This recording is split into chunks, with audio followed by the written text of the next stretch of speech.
This is how we do.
Come on.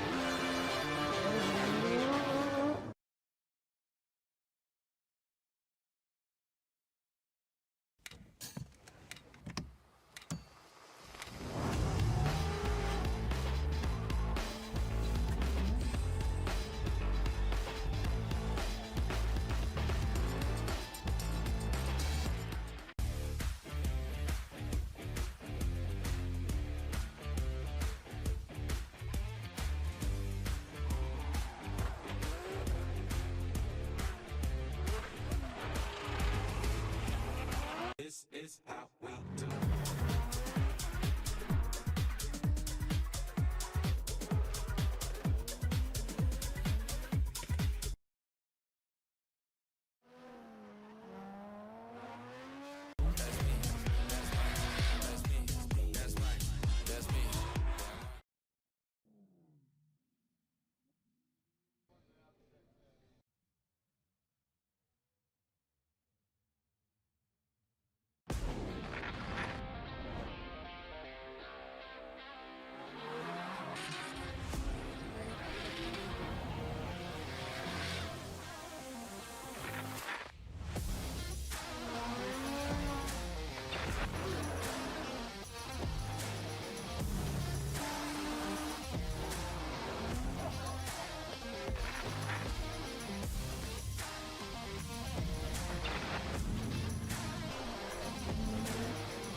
Come on.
Mic test 1 2 1 2. Testing. Testing mic 1 2 1 2.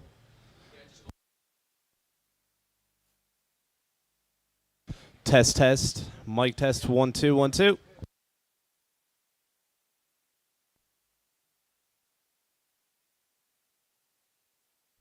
1 2 1 1 2. Testing 1 2.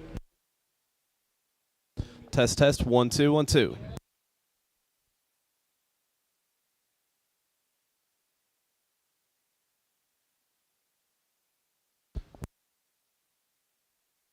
1 2 1 1. Test test mic 1 2.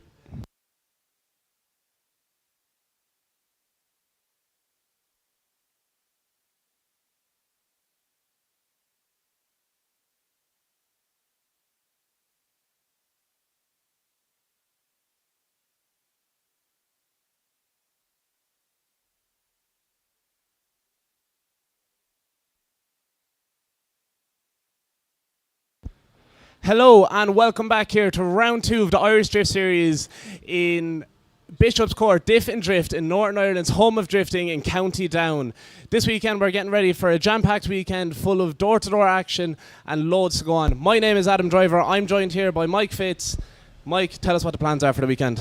Have a good night tonight is my plan anyway, Adam, but in the meantime we have to get through Pro2 and, first of all, so very much looking forward to this one. The Pro2 Championship is its own thing. It is very much the breeding ground for the future of Irish talent, Adam, and I think we're in for a big treat here today. So guys, just most people on the Saturday, or most people watching the live stream on Saturday, and you're all very welcome to IES round 2, but you know, it's usually the hardcore people tend to watch the Saturdays, but if you're new to it, or if you just want a refresher course in what's going on, we are just going to run through exactly the way that things work here, basically. So we're going to go qualifying first of all in order to grid our top 32 drivers. We have 62 drivers I can see here on our driver sheet, but we are going to whittle that down to top 32. Of course, we will have some lost as well to mechanical failures, etc. So we can probably expect to see maybe 58 drivers, so that means there's going to be a lot of drivers going home.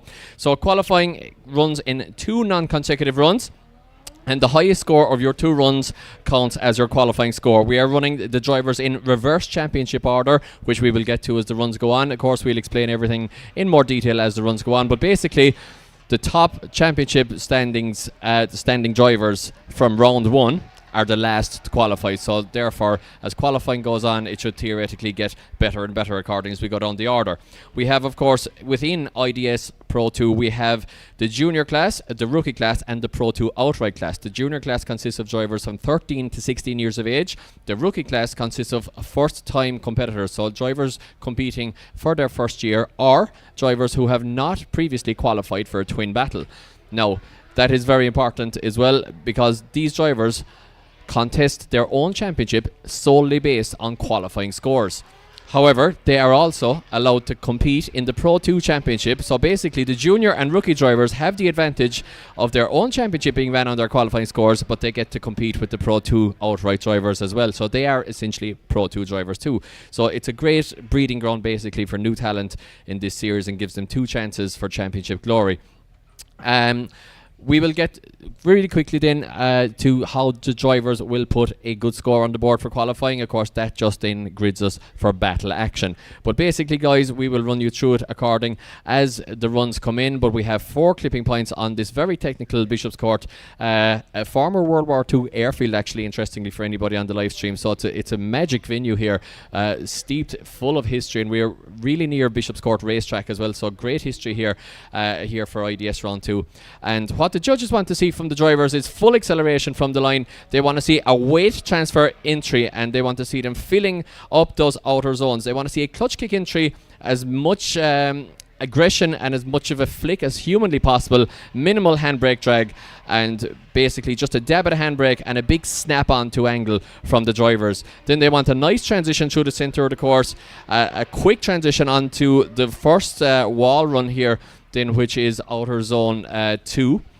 Around by the grandstand, Nice snap back on then to the wall once again, onto clipping point 3, and once again a snappy slowing transition then on to outer zone 4, which is doubling up, crossing over on itself almost here. Of course, this track is in a double figure 8 configuration, so hopefully we've no drivers lagging behind, because that will definitely cause some fireworks if we do. And of course, guys, we have once again the 3 championships running consecutively in this Pro 2 series. Absolutely, Mike, and we're just getting ready. The drivers have been out since yesterday practicing, getting their cars ready, set up and dialed in for this track. As you said, this is the Pro 2, but this is the betting of the drivers that will make it to the top of the class, top of the world. This is where all your big name drivers such as James Dean, the Shanahans, Falvey, everyone, this is where they began, this is where it starts, and this is where they make their way up. It is indeed. And also, guys, as well as getting you into the battle action, of course, qualifying does give championship points, so you can get up to 11 championship points for winning qualifying. You get 100 for a win, but you could score 11 points for winning qualifying, 10 for second, 9 for third, so on, until the 10th place driver gets just 1 point. So it is very important to qualify highly. Also, it gives you a better theoretical battle for the top 32, because first place qualifier faces off against 32nd place qualifier, etc. And then there is the theoretical advantage in battles of the higher qualifier getting to lead first. The advantage being that if the chase driver puts in a kind of a dodgy run behind you, you know that you don't have to chase him, so aggressively and risk making that mistake. So we saw in Drift Masters last weekend, very interesting, they gave the drivers, the higher qualifiers, the option to lead or chase. But in IDS, we stick to the traditional rules, and it is the higher qualifier that leads first. The advantage being, once again, that you might not have to put in a risky chase in the second one if the driver who is chasing you, the lower qualifier first, makes a mistake. So that is basically it, guys, for qualifying. We'll explain it in a bit more depth as we look at ourselves here on the live stream. Adam, you're looking very handsome there today. And this is the Tower of IDS as well, guys. You'll see all the production staff to our right hand side there as Sinead hands us some chips to keep us going, and we'll smuggle a few of them into the mouth now when we're off camera. But we are here in the tower, which is a converted container up here in Bishopscourt. So to our right hand side, you'll see the judges. It's Tomas Falvey, Tom Murphy, and our head judge in IDS with about 21 years of judging experience at this stage. He's very old, it's Kieran Hines, but he's very good, to be fair. And we have our track controller, my old friend here, Sean Healy, to our right hand side, and then all the production staff is on the far right. So you're getting an inside look here, guys, into what's happening in the Tower of IDS. And we will be back here, of course, tomorrow for Pro Action. And Adam, that nearly gets us to qualifying. I think I do see a car on the line. Absolutely, we're just about to kick off round 2 of the Irish Drift Series, proudly brought to you by our title sponsors, Lucky Day Competitions and Red Bull. Kicking off straight in today, we have Ian Hamilton coming in here. Bit of a slow entry and a late initiation coming into the track in his twin cam, giving everything a bit late on the transition back again. A long drag on the handbrakes. He tries pushing that twin cam around this track, around outer zone 2, coming along for this first qualifying run. Coming into clipping zone 3, still trying to give it everything and try to get everything rightly dialed into these zones. A bit late on transitions and stuff, Mike, but he was in the zones, he was playing it safe. Yeah, it's so good to see an E86 just out there in Irish drifting again. Not so many of them out here at the moment because they are so rare these days and so expensive. But the Pro 2 rookie Ian Hamilton gets a score on the board. It is a 57 for Ian Hamilton, getting us kicked off here in qualifying at IDS round 2. And we move it along. Next up, it is Barry Forrest, also a Pro 2 rookie driver. Barry Forrest starting off here as he comes in with his missile-looking Sylvia. A bit dropping a wheel, dropping nearly 2 wheels on outer zone 1 there, but starting to create a bit of smoke. The track is still dry here. Long drag of the handbrake coming into outer zone 2, trying to make his way around here. I can just about see the side as I look out the judging tower here, coming in for clipping zone 3. A bit of a slow. It seems like he's taking it a small bit safe as well, Mike, trying to get in there and get a good score on the board. Small bit shallow for the last outer zone 4, Mike. Yeah, as we see those fantastic drone shots there, as I smuggled some chips into my mouth there in between runs. Barry Forrest with an unusual one, a 4-door R33 Skyline, so not a very, very common chassis you see drifting. And Barry Forrest scores a 60.3 for Barry Forrest, so 60.30 for Barry Forrest. Drivers, of course, scored out of 100. Maybe forgot to mention that bit, but it is quite self-explanatory, I guess, at this stage. Absolutely, Mike. Me making my first mistake there, saying Sylvia when there's an R30 Skyline coming down there. I didn't really see what was happening. Anyways, we're getting straight back into here now. Up next, we have Edgar Lyons lining up and getting ready for his first qualifying run in here, round 2 of Irish Drift Series. Coming down the straight, big flick entry in, clutch kick entry, trying to stay away from the handbrake. Does drop a rear tyre, Mike.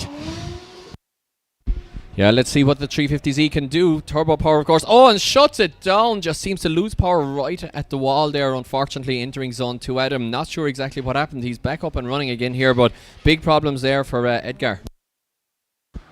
Absolutely, Mike. He's trying to finish his run here, but unfortunately that does seem like it will be a 0, if I'm correct to say so, as he did stop drift throughout his run there. Yeah, so definitely will be a 0 for Edgar, I would say. So, guys, you might have to bear with us while we find the score sometimes here as well, because we don't have the luxury, just with the layout of this circuit, of having the production staff right alongside us. So we will have to have a look at our screens just to catch the drivers, and that will definitely take us a second or two, according as the runs drop in and we've loads of scores. But now we are ready to rock again. It is none other than Molly Kerr, just from up the road in Ballymoney, sister, of course, of the famous Harry Kerr. And look at this, first time competing down here in Bishopscourt, and looking very, very at home here. Our first female competitor, and look at this, Adam. She's well used to drifting in Scotland in Driftland, but looking very at home here in Bishopscourt. Absolutely, Mike. As he says, she comes here for the last hour, zone 4. All weekend I've been watching her practice, and she's been doing quite well. She's really dialed in with that car and knows well how to control it.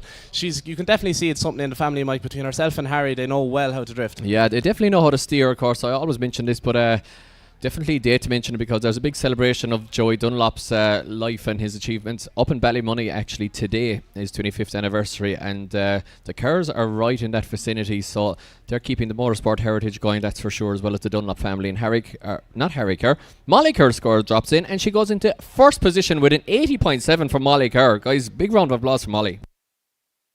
Absolutely. Up next, it was meant to be Ronan McGarr, but unfortunately unavailable today. Up next, we have John Gallagher, getting ready at the line here for his first run of qualifying. He seems to be held up a small bit there at the top of the grid here, Mike. Yeah, he might be a bit of an issue. He might just be on the phone texting the lads saying, watch this, boys. Yeah, saying, watch this, lads. I'm going to give a big one here. I'm going to put it all in for my first qualifying run. Yeah. Got to get a big score on the board. Big flick. I like the colour of this E46. It's a good looking car. Let's see if he can put in a good looking lap. Of course, Molly Kerr as well there is a Pro 2 outright driver, not a rookie on our list there. So Jason Gallagher, now Pro 2 rookie driver. Nice entry from Jason there, but snaps on a little bit too much angle and leaves outer zone 1 a little bit early. Caught out then in the transition. He's got a long way to go up to zone 2, and it doesn't come together for him. The line, as a typical Kieran Hines track, the whole thing has to flow from one to the other. So if you get the start of it wrong, you're pretty much in trouble for the rest of the run here, as I think we're going to see Jason Gallagher paying the price for that early exit from zone 1 there. Absolutely, Mike. I'm not too sure. A few of the drivers seem to be having a small bit of issues. Just before qualifying did start here, there was a few drops of rain landing in the first few of the day. This morning it was all dry, so maybe the drivers had dialed in their cars a bit more, anticipating for it to be a bit wetter out there, but still looks quite dry, still throwing up a load of smoke. Yeah, possibly. That's a good point, definitely, Adam. And I see a lot of drivers as well having a lot of mechanical issues. It seems to be quite a hard track on cars for some reason. We have round 1 out of the way. That's the usual round for mechanical issues, but seems to be definitely a tough round on cars, as Jason Gallagher scores a 54.3, and we move it along to Paul King. Paul King is in here, but he, unfortunately was a small bit shy of outer zone 1 coming into outer zone 2, and unfortunately, Mike, a bit of a crash, went a bit too deep into outer zone 2 and hit the tyre bell. Yeah, that's going to hurt the score massively. He's on the inside of the track now. It's all going wrong here, unfortunately, for Paul King in the BMW. Of course, the BMW, very popular chassis for Pro 2 drivers, because it's still accessible. It's still quite a cheap way of getting into the sport, and you will see a lot of BMWs in the Pro 2 class, and plenty in the Pro class as well, which get developed, but they usually get a big 2J or an RB or something like that. As Paul King's score drops in, it is a 0 for Paul King, so that is our second 0 along with Edgar Linus. Absolutely, quite unfortunate, but he does have a second chance. You get 2 qualifying runs, so he'll have to give it everything in his second qualifying run to get his way into battles this weekend. Next up, you got to pronounce this one, Adam, I believe. I was hoping you were going to do it for me, Mike. I'm not even going to attempt it. I don't want to insult a man. I can't pronounce it. Do you want to give it a go, Mike? I'm going to give it a go. That it's Giedrius. I'm going to call it sounds like Giedrius, but I'm going to call it Giedrius Balkus. Balcus. We can say that part. We'll say that. I gotta Balcus, ask just him. line up here, top of the grid. I get a pronunciation lesson from one of the Eastern European drivers about once around there, so I got to get it this time.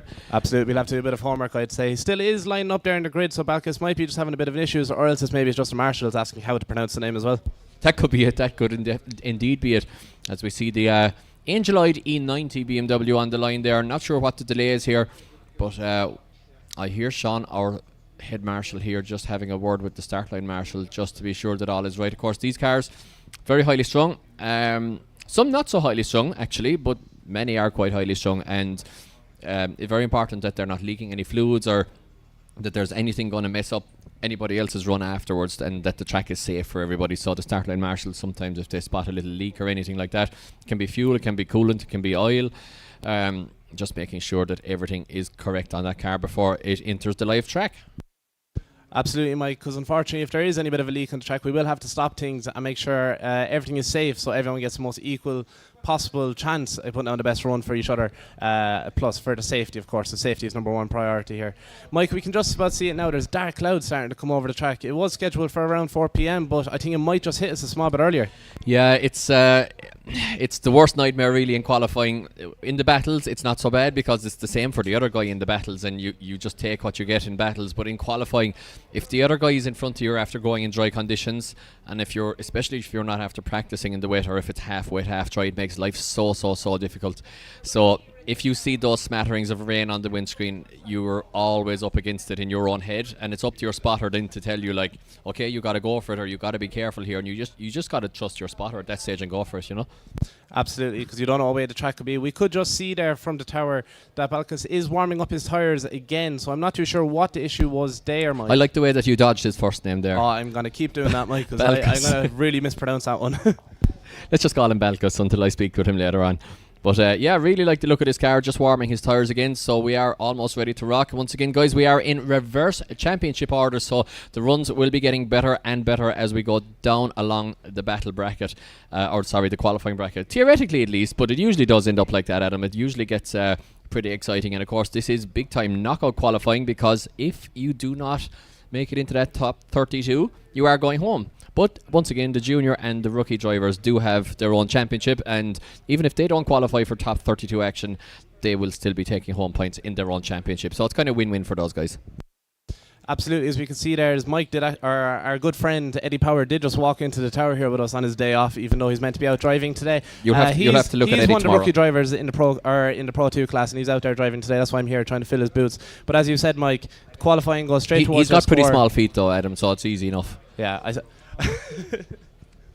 there's nothing but slagging up in this commentator most of the time, but as you've said, yes, he can get. He last in round one he was on the podium, so they have their own little championship. Just because they don't reach the main podium and get into the final top four into the finals, it doesn't mean their weekend's out of the way or that it's not any point to them. Yeah, but the thing is, unfortunately for Eddie, I do believe he was having alternator issues and hasn't actually had. I'm just overhearing here. Yeah, I'm just overhearing here. I think he hasn't had a run yet, but apparently the car looks like it might be ready to rock. So yeah, Eddie Power here is just telling the track controller that it's actually his first lap of the weekend. So it looks like they got the car fixed at least, but it's going to be his first lap, so that's going to be interesting. Absolutely, it's a different track, even compared to last year, Mike. I wasn't here last year myself, but I did see that Kieran Hines did make a few slight changes, especially around the initiation area of this track. So it is a bit different. So any driver that even watched it last year would be looking at things a small bit different this time around. They probably would have to pay a lot of attention throughout practice to the other cars while their own car is getting worked on to make sure that they have the line dialed in. Either way, Mike, we're getting into this. Balcus on the line. Let's go. Let's go, it's right. So, handbrake there in slightly the wrong direction from Jetrius Balcus, but not a big mistake. The judges do want to see an aggressive snap onto angle. Let's see what he can do here now. Around by the grandstand in outer zone 2. Nicer line that time, nicer technique. Now gets the car rotated back. On the live stream, it always looks quite slow, even in Mondello Park when drift speeds are at about 80 miles per hour. It looks quite slow, but I assure you it's not slow when you're here looking at them. And a nice second half of the run there, I have to say, from Balcus. Absolutely, Mike. I And completely the crowd, agree with you can hear the crowd cheering for that one. Crowd cheering, and that's what we love to hear. The atmosphere here. Yeah, definitely, Mike. It's a beautiful looking car as well. The livery was stunning. I'm not too sure what issues he was having at the line earlier, but he seems to have worked it out. He got the car around and he could put a score on the board. So we're just waiting for that score to come in here for us, Mike. And it is a 76 for Balcos, putting him into second place so far on the table, Mike. He's going to be happy with that one, and it was a good second half to the run. I think if he got his initiation right there, it was excellent. Now it's our second female competitor. It is none other than Katja Darren in the super fast E30 BMW with V8 power under the bonnet there. Of course, the wife of the one and only Matt Darren, and she took out Matt Darren, her husband, in competition in Watergrass Hill a couple of years ago, and I will never ever not say that. Look at this one. Katja Darren maybe doesn't get as wide as she wanted to on the last zone there, Adam, but overall a really good lap there. Absolutely, an absolutely beautiful, stunning looking car as well as it went around there. You can definitely see that a lot of passion was put into between herself and her husband, Matt, into the style of these cars and what they want to do from. But yeah, the score is just about to lock in here for us, Mike. We're waiting for it, and it is in. It is a third place at 65.3 for Katarina Darren. Yeah, pronounce that as well. Katja wrong, Darren. We just call her Katja. It's easier. So Katarina, I think it's just pronounced that, or Katja Darren. So we move it along to Sean Bainbridge in yet another BMW. Let's see what Sean can do here as he gets the big BMW rotated around. Looks to be set up quite soft. The back of this car is squatting quite a lot. Nice outside line so far there from Sean on the second outer zone. Transitions in nice and early. Oh, just a little bit of a waver there from Sean, unfortunately. Maybe left a couple of points on the board, and a dab at a handbrake sends him around and off track. If the drivers, I never mentioned this, drivers drop a wheel, points deduction. Drop 2 wheels, big points deduction. Drop 3 wheels, massive points reduction. Drop 4 wheels, it's a 0. So I think that explains itself on that one. Absolutely, Mike. It looked great there as he started off that run, but as he came to clipping zone 3, it did look like he had a bit of a correction. Then when he came to our zone 4, unfortunately it did spin. But we're up next to our next driver, and it's Martin Tyrrell in the 180SX. This car has all the horsepowers. Huge power 180SX. Our first supercar, I would say, Sylvia. Martin, let's see what he can do as I stuff my mouth with more chips. Having our lunch on the job today. Martin, a very seasoned competitor in IDC, IDS and Pro Drift even, I believe. Whoa, a huge backfire there from the 180. Almost definitely us here in the tower as he feathers the throttle across the line. That's a good lap from Martin. Maybe not technically perfect at him, but good and aggressive. Maybe not technically perfect as you said, Mike, but he's definitely going to get a score on the board for himself, and his score is in. It puts him into third place now. Martin Tyrrell scoring a 73, Mike. Not a bad run at all. Definitely something to be okay with, but we're not even halfway through this yet, Mike, and we're it's not. only first runs. No, straight from X Factor fame, it's Shane Ward in the Sylvia. Maybe not the same Shane Ward, but it's our Shane Ward. More used to driving. 8086 is on the road, trying his hand at competition drifting after many years writing about it and doing the media stuff. And unfortunately, there gets it all wrong in the second zone. Just seems to catch grip on the rear and doesn't have the purchase on the front to keep the car rotating. So it's a big deduction there for Shane, I would say. And it's not going to be enough to see him qualifying anyway. And it's a 0 in the end. So he did mention to me, Adam, that he was having car trouble this morning. He said very little practice, possibly 1 lap. So that is why. Absolutely, Mike. It was a small bit messy of a run. He did try to give it everything he could and get that car to be where he wanted it to be, but unfortunately it didn't work out for him. Either way, we're moving on to our next driver now. It is Connor Ansbro. It is indeed. Line. One of the Candy Cultures car in the 180SX, coming in for a lovely initiation, Mike. Small bit dropping a tyre on our zone 1. Coming into our zone 2 now, giving it everything, trying to get nice and wide as much as he can. Let's the back bumper there, Connor Ansbro. The wild man from the west. In the beautiful Candy Culture era 180SX. Always a wild man behind the wheel, always entertaining, Adam, but sometimes that wildness can work for you, sometimes it can work against you. But let's see what the judges make of that. Absolutely, Mike. It definitely was a bit of a stylish run. He was giving it everything. I didn't see what happened there, as we couldn't see it from the judging tower, but it definitely did look like a great run. Either way, his score is in. It puts him into 4th place. Connor Ansbro with a 72 on the board. Yeah, the judges liking the aggression there from Connor. Maybe not technically perfect, but we go move it along. It is David Flaherty on the line in the BMW, the electrician, actually, with a turbo M54 engine in this one. So turbo BMW power, which is always an interesting one. And all he wants to do is do a full season and hopefully qualify as many times as possible for this season. So let's see if he can do that. Absolutely, Mike had a few mic problems there, but either way, the BMW comes around here. Absolutely stunning looking car, deep in Tower Zone 2, but unfortunately just a bit too much, Mike. And Too deep. Too deep, right into the corner there, nearly into the tyre bale. Well, Adam, as we said, it's 2 non-consecutive runs.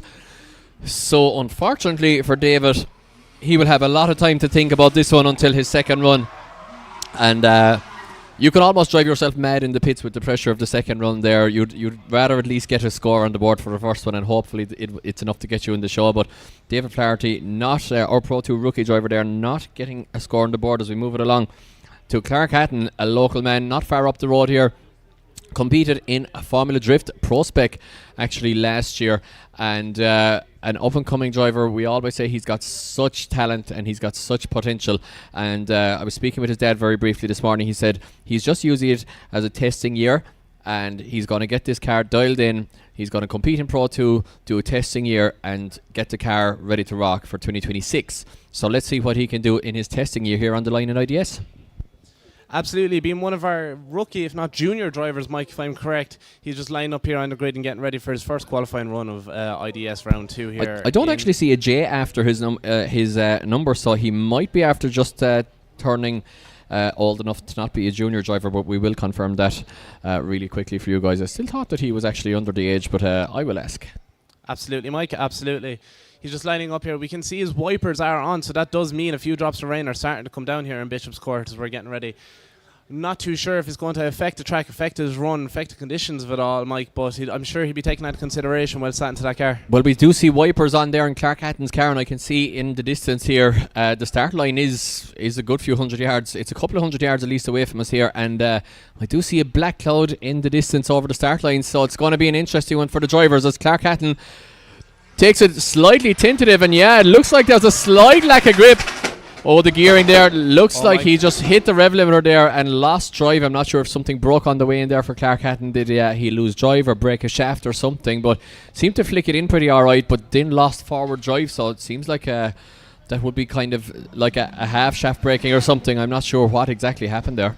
Exactly, Mike. I'm not too sure what happened myself. Absolutely beautiful, as that huge wing looks beautiful on that car. As he came in there for his initiation Tower Zone 1, it did look stunning. It looked like it could have been a great run, but unfortunately some issue did happen as he went halfway around through Tower Zone 1. Yeah, definitely. So we have to move it along. Clark Hatton needs to get his car sorted for his next run, and we take it to the line once again. It is the one and only, the best beard in Irish drifting, possibly in Ireland, full stop. It is Matt Darren of Matt's Garage.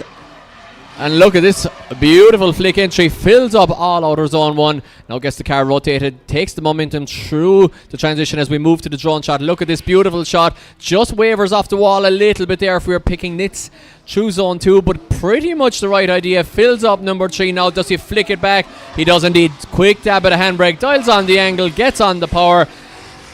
And that is how to do a lap for and Matt a 360 across the line, Mike. What an absolute beautiful run. You can hear the crowd cheering and clapping for Matt Darren there as he put in that. I'm sure that's definitely one to be absolutely proud of. I'm looking forward to see the score that comes in here from the judges from that, because from what I could see, it looked great, and it was definitely one of my favourite ones so far. You know what, Adam? I think you're right, because Matt Darren has already thrown down the gauntlet. He's topped qualifying, guys, with a score 93 for Matt Darren. Huge score there from Matt Darren.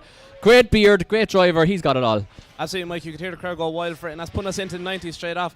Anyways, we're up next to our next driver, who is... Yeah, it's Daniel Gerrard on track from Kells and County Meath, season competitor. Is it Daniel Gerrard? That's not Daniel Gerrard's car. Oh, it is Daniel Gerrard on the sheet. Daniel Gerrard has a Skyline, but it's saying that I think this might be his brother's car. So possibly having trouble with his Skyline there. Daniel Gerrard in his brother's car, and maybe struggling a little bit as a result.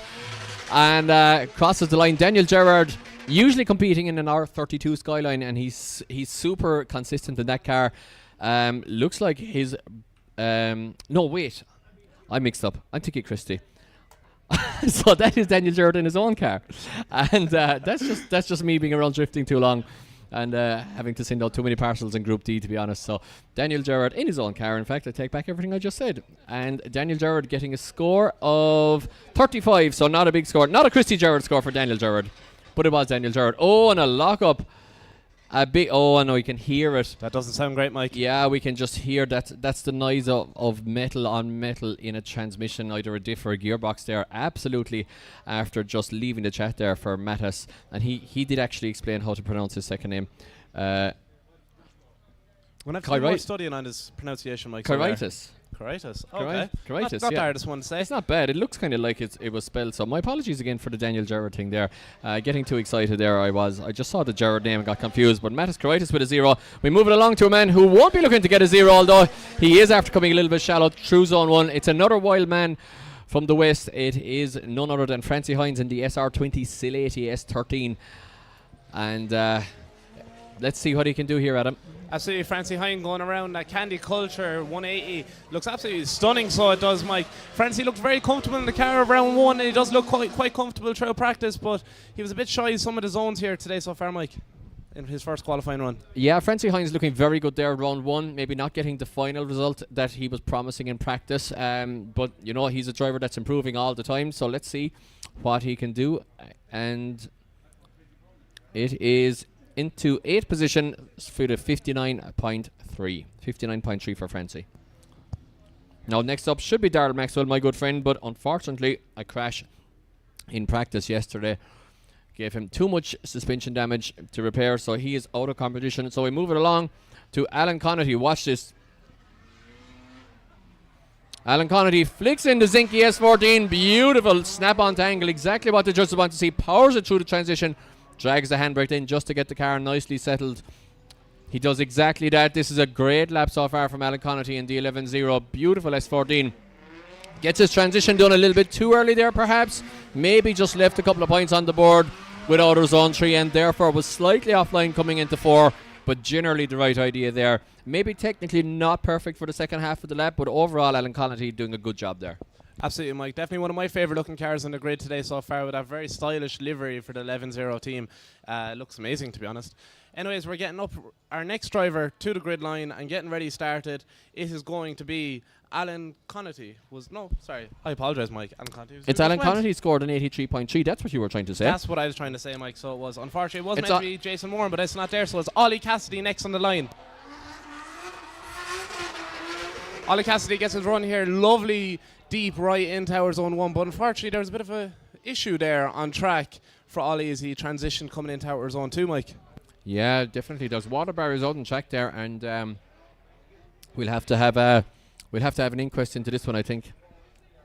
Absolutely, Mike. I can overhear our judges here talking about that. Unfortunately, sometimes mistakes do happen. Mistakes can happen. Everything. We were concentrating to make sure the show runs smoothly, make sure the driver at the grid line was getting ready, and that might just be a miss. But we will make sure that it is fair as possible on Ali and that he can get another chance at that run.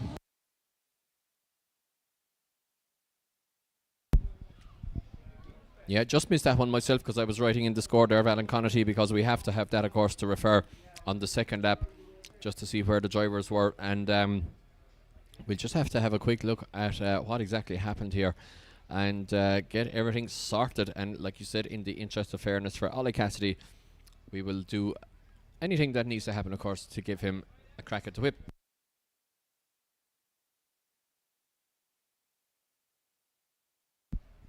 Yeah, so basically there was a water barrier left out on track there, unfortunately. So I'm just hearing from our head marshal that Ollie Cassidy will be allowed to run again. Ollie Cassidy will run again.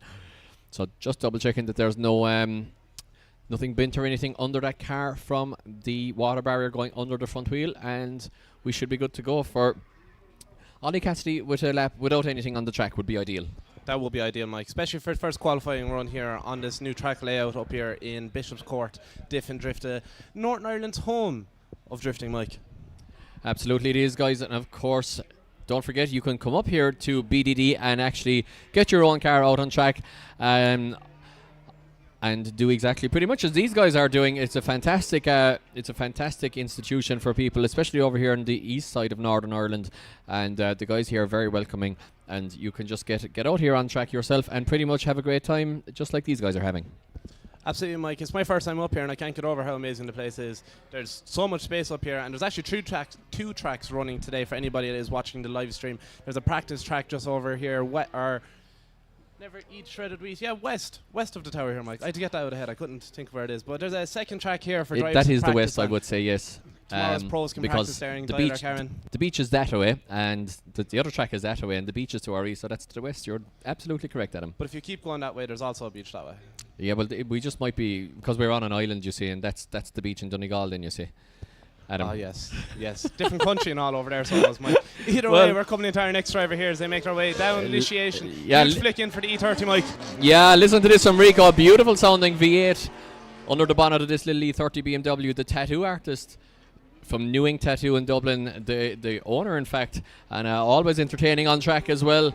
Always sounding great. Look at this, a nice entry into clipping point 3 there. Dabbed the handbrake just to settle the car. Maybe not as wide as he could be all the way into 4.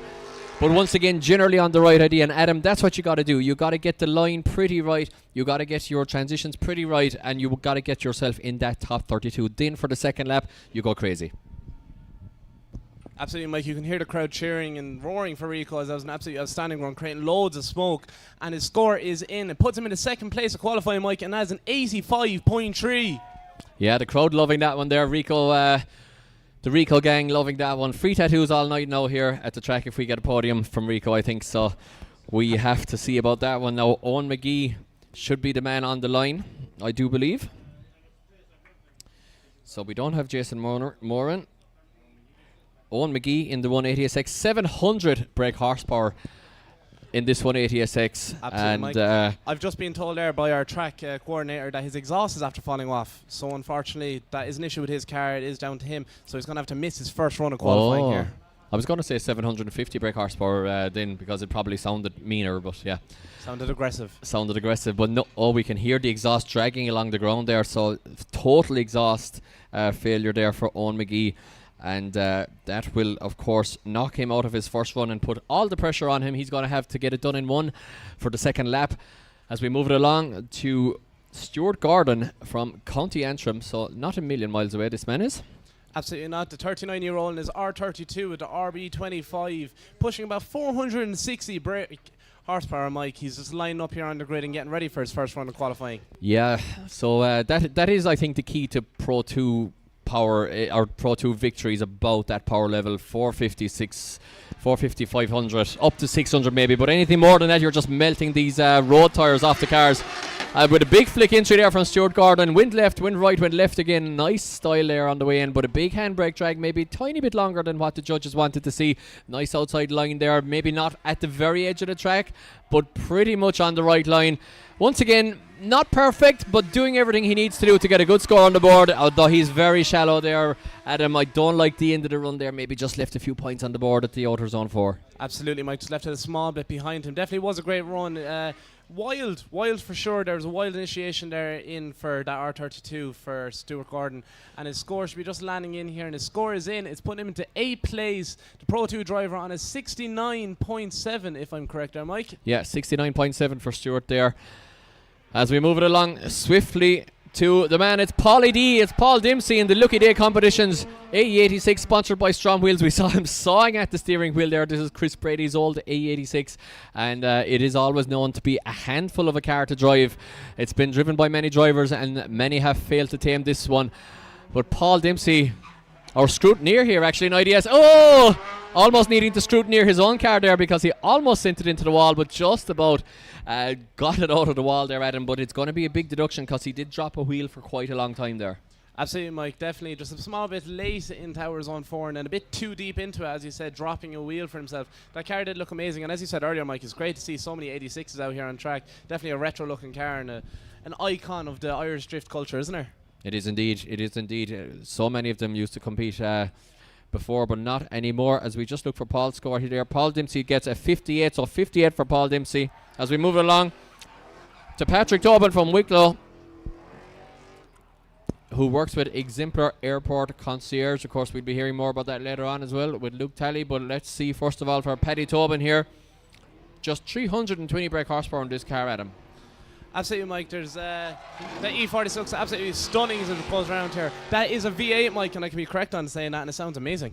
Well, if it's not a V8, there's something wrong there. It's definitely misfiring. But yes, it is a V8, I would say. It's an M60. I got it right this time, so I did. It's an M62 V8. I have one as a coffee table, genuinely. No flex, just. It's clean done. There's glass on it and everything, so it works. Yes. And yeah, they are a cool engine and an engine of choice for many drivers. As we will get you Paul's score, or Patrick's score in a second. We have to move it on quickly to Niall Houston. Niall Houston's out here in his beautiful looking car coming into outer zone 2. Lots of angle for Niall pushing that Sylvia around here. Looks absolutely stunning on track, so it does, creating loads of smoke. As you can see, the track is still dry for these drivers. Coming in here for the last zone, so you're going to be right in deep. He puts it into the centre of outer zone 4, pushing as hard as he can, creating loads of smoke and loads of noise. Mike, that was quite a safe run in my opinion. Looked quite well on my side of things here from what I can see in the tower. Yeah, that's exactly what you want to do. Now, just to go back to Patrick Tobin's score, guys, it's 68.3 for Patrick Tobin. Never called that one there because it wasn't updated. So 68.3. Now let's see what Niall Houston can get on the board. Houston's score is in, Mike, and he's in 5th place. It is a 76.7 for Niall Houston. Not a bad run at all to put down, Mike, but there is drivers already up in the 90s and in the mid-80s for this first qualifying run. There is indeed. Now, Michael Henderson is a Pro 2 rookie driver from Durham in the UK. He's actually a manager for Halfords Mobile. Let's see what he can do here with a 330 engined 3 Series, 280 brake horsepower. So, guys, this is as basic as you can pretty much make a drift car. And he is flying the flag for cheap drifting, having fun, and he's doing a great job as Michael Henderson, the Pro 2 rookie driver so far. Maybe a tiny bit shallow there, but generally doing the right thing as we hear the 330 engine labouring across the line there, Adam. It's a good lap. Absolutely, Mike. Despite being down in power compared to some other cars and up in the 500, high 500 power mark, he's only 200 brake horsepower, pushing that E90, one of the more modern BMW chassis around the place, and he did quite well. His score is in there for us, Mike, and Michael Henderson's score is putting him into 5th place again, 77.3 for Michael Henderson. Yeah, great score for Michael. As we move it along to the man from Cork, it's Kieran Lynch in the 180SX, still SR20 power in this 180SX, as we see it bouncing over the bumps there. Very fast entry from Kieran Lynch there. Dials on the angle and does get caught out a little bit. Dials on a lot of steering there and makes a big mistake. He was looking great up to that point, I have to say, but dials on too much angle and had a big correction then as a result. Big angle now into the last transition as he kicks the clutch on the little 4-cylinder and gets it going, but I don't think it's going to be a big score from Kieran Lynch after that mistake, and it is not. Kieran Lynch, yeah, 40.3, so that won't be enough for battle action for Kieran Lynch later on, definitely, so he's going to have to improve. As we move it along to Nathan Corcoran, the mechanic from Carlow, self-employed mechanic at this stage, one of the most powerful cars on the Pro 2 grid. This E46 is putting out about 800 brake horsepower, I believe. Just listen to this thing absolutely scream, and something just broke there right in front of us. Adam, did it? No, it didn't break. I'm not too sure, Mike. He shut it down just small bit. He picked it back up again going into our zone 2. I'm not too sure what way that's going to work for the judges and what score he's going to get after that. As you said, it definitely is one of the most powerful cars on this track.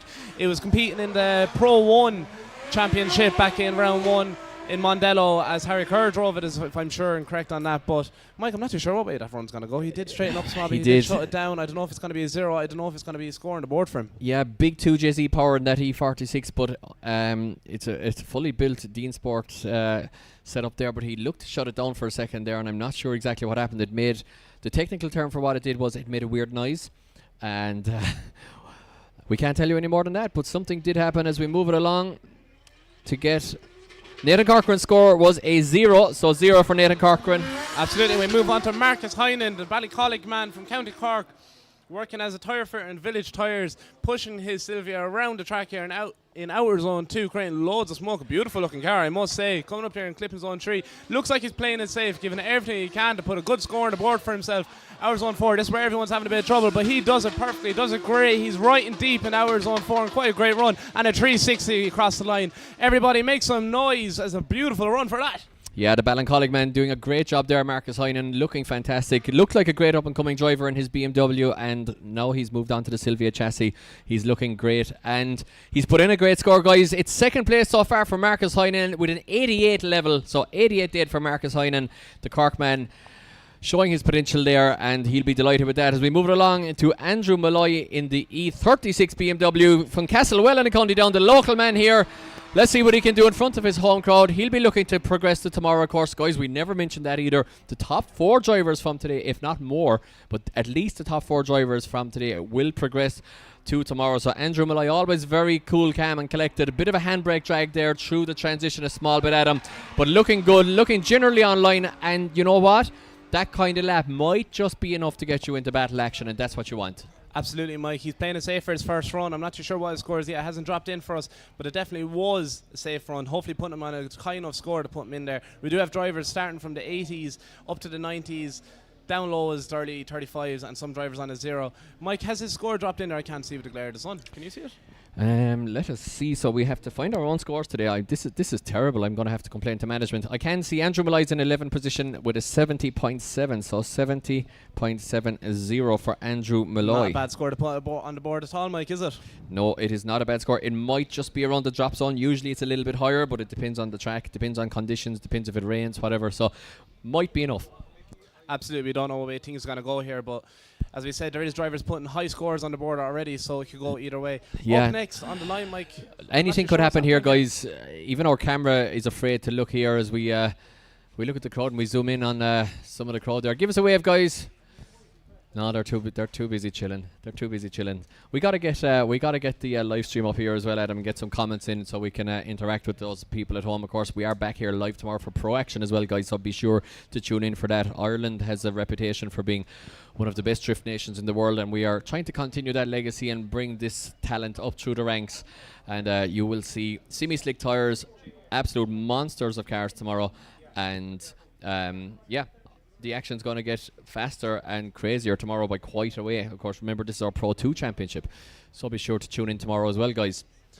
Absolutely, Mike. This might only be the first or second time out for some of these drivers competing here today, but also for others, it may be a well-seasoned time for them, and they may be coming out here for their seventh year of competing. I know a few drivers. As I scoff some chips. I know. I was just watching it. Either way, Mike, we're getting into our next driver here. Up on the line next, we have Andrew Kenna in his Altezza, making loads of noise deep into our zone 1 there. Not a bad line at all, Mike. Coming around for our zone 2, making loads of noise and quite a lot of smoke. I'm not too sure what happened there, Mike. It just about missed. It looked like he had a small bit of a correction for our zone 2 as he comes into our zone 3, the clip tree. Yeah, Andrew Kenna, crazy man, the man behind DRT Automotive. With all the horsepowers in this 2JZ self-built car and the only Altezza on the grid to my knowledge, possibly might see another Altezza later on today, but I don't think there is, to be honest. The grid is a little bit shaken up from round 1, so that's to be confirmed. But 2JZ Altezza, of course, they came with that engine in an IS 300 and in the American Altezza, I believe. So that's a very much a turbo one there from Andrew Kenna, who's always crazy and always entertaining and has put a good score on the board. It's a 78.3, so hopefully we'll see Andrew Kenna in battle action because he's always crazy, and I would hate to face off against him in battle action because, you know what, you're just going to be scared on the line against him. We move along to a man who's a lot more reserved and a lot more controlled at times. It's Callum Coogan in the BMW E36. The Northern Irish man in the Cleary car, sponsored, beautiful red, always in control BMW. Not the most powerful car on the grid by a long shot, but you know what? Callum Coogan knows how to make this car work. He slows it into outer zone 3 there, gets it switched back across nicely for 4, puts foot to floor, and you know, Adam, that's just a banker lap. Absolutely, it was definitely a safe run. I'm sure he's going to be happy with that one. As I said, Mike, definitely not one of the most powerful cars in the grid here today. I have a sweet spot for the E36, so definitely one of my favourite looking cars out there, especially with that red colour and that lovely livery. Mike, has the score dropped in there? Because that was quite a safe run. It's definitely high up. We're going to have to see the E36 to you, Adam, is the E30 to me because I'm very old, but yeah. I suppose we may as well start talking about how old you are now. We can indeed, and how short I am as well. So Callum Coogan does indeed put a big score on the board, guys. It's 88.7 for Callum Coogan. Big score on the board for Callum. He will be delighted with that one, which we'll see him in battle action later on. Now, we go back down to the opposite side of the country. It is the Cork man, Cian Leahy from Mill Street in County Cork in the 330 BMW on the line.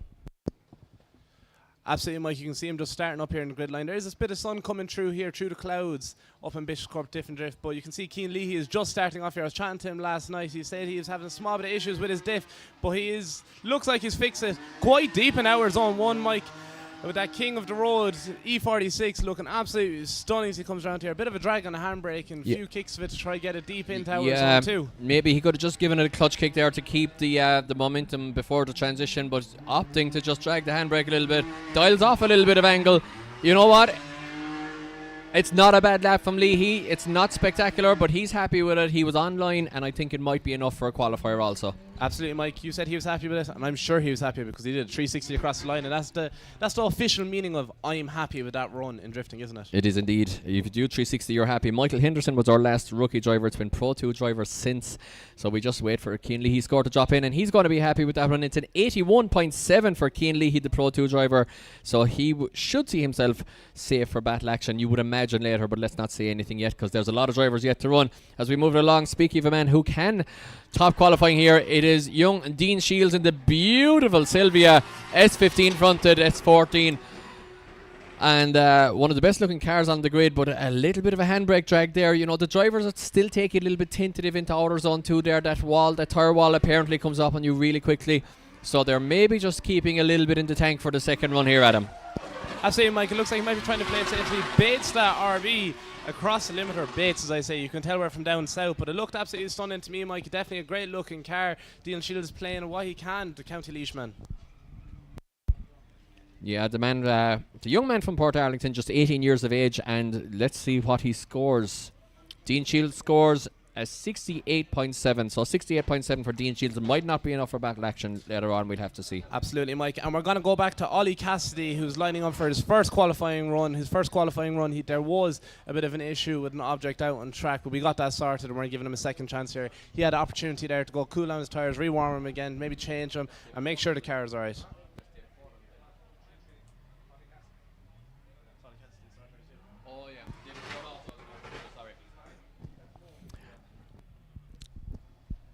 Yes, for sure. As we just make sure there, as I jumped in and just making sure that it was indeed Ollie Cassidy, because I knew that David Ford's car is also on a 32 Skyline and is also purple. So I saw the front of that and I was like, that's David Ford. Absolutely, it's not. It's Ollie Cassidy. I know, we're quite a bit and away. It's not. You know who it's not as well? Mistake. It's not Christy Gerrard and Daniel Gerrard's car either. That was Daniel Gerrard and Daniel Gerrard's car. Oh yes. I think it's the Davy brothers, which we'll get to later on, but the Davy brothers and the Davy dad have me all confused. Yeah, they swap cars so much, and I think they just have me permanently confused at this stage because I never know who's out on track. So yeah, definitely the Gerrard brothers now keep us on our toes. Absolutely, Mike. So you can see Ollie Cassidy, the Pro 2 rookie driver, lining up there. I'm not too sure is he having an issue on the grid line. I can see him talking to one of our marshals here. I can overhear a bit of chat going on behind us here in the judging tower. I'm not too sure what the issue is. Is there a bonnet? Is there a car coming to track there? Is the bonnet gone up in a car, or what am I seeing? Do not, Mike. I kind of squinted my eyes and questioned that as well. I thought I was just seeing things. No, you're not seeing things. If you can see in the live stream right now, just coming into view on the live stream, we just had a 180 go up track there with the bonnet right up against the windscreen, and it looks decidedly damaged now. So that is a lesson to any budding drifters out there. Check your bonnet pins before you come on track, because if you bust the windscreen of S13 these days, mightn't be that easy. Cheap, yeah. Yeah. So I wasn't seeing things. Anecdote he wasn't time. seeing things. It's anecdote time. So in Dunleary, 2017 or 18, I would say 2018 maybe, I was so frustrated with my practice runs. Darren McNamara came up to me and said he was nice to me, which drove me over the edge. He said, "What's wrong, Mike?" Which drove me over the edge because he's always pulling the, And because he was nice to me, that drove me mad, and I knew I was terrible if he was nice to me. And I said, "I don't know," and I just went like that out of sheer frustration. I didn't even hit it that hard, and I broke the windscreen of an FCRX7. Oh, lovely. Remind me not to bother you later on. I would not fancy a punch from you, man. Can break a window with a little bit of aggression. I only barely tapped it, and it just absolutely big cracked down the windscreen, and I was like, oh man, this day is just going from bad to worse. Yeah, exactly. So don't hit your windscreen, guys, and also put on your bonnet clips, and everything will be okay. Words of advice, absolutely, Mike.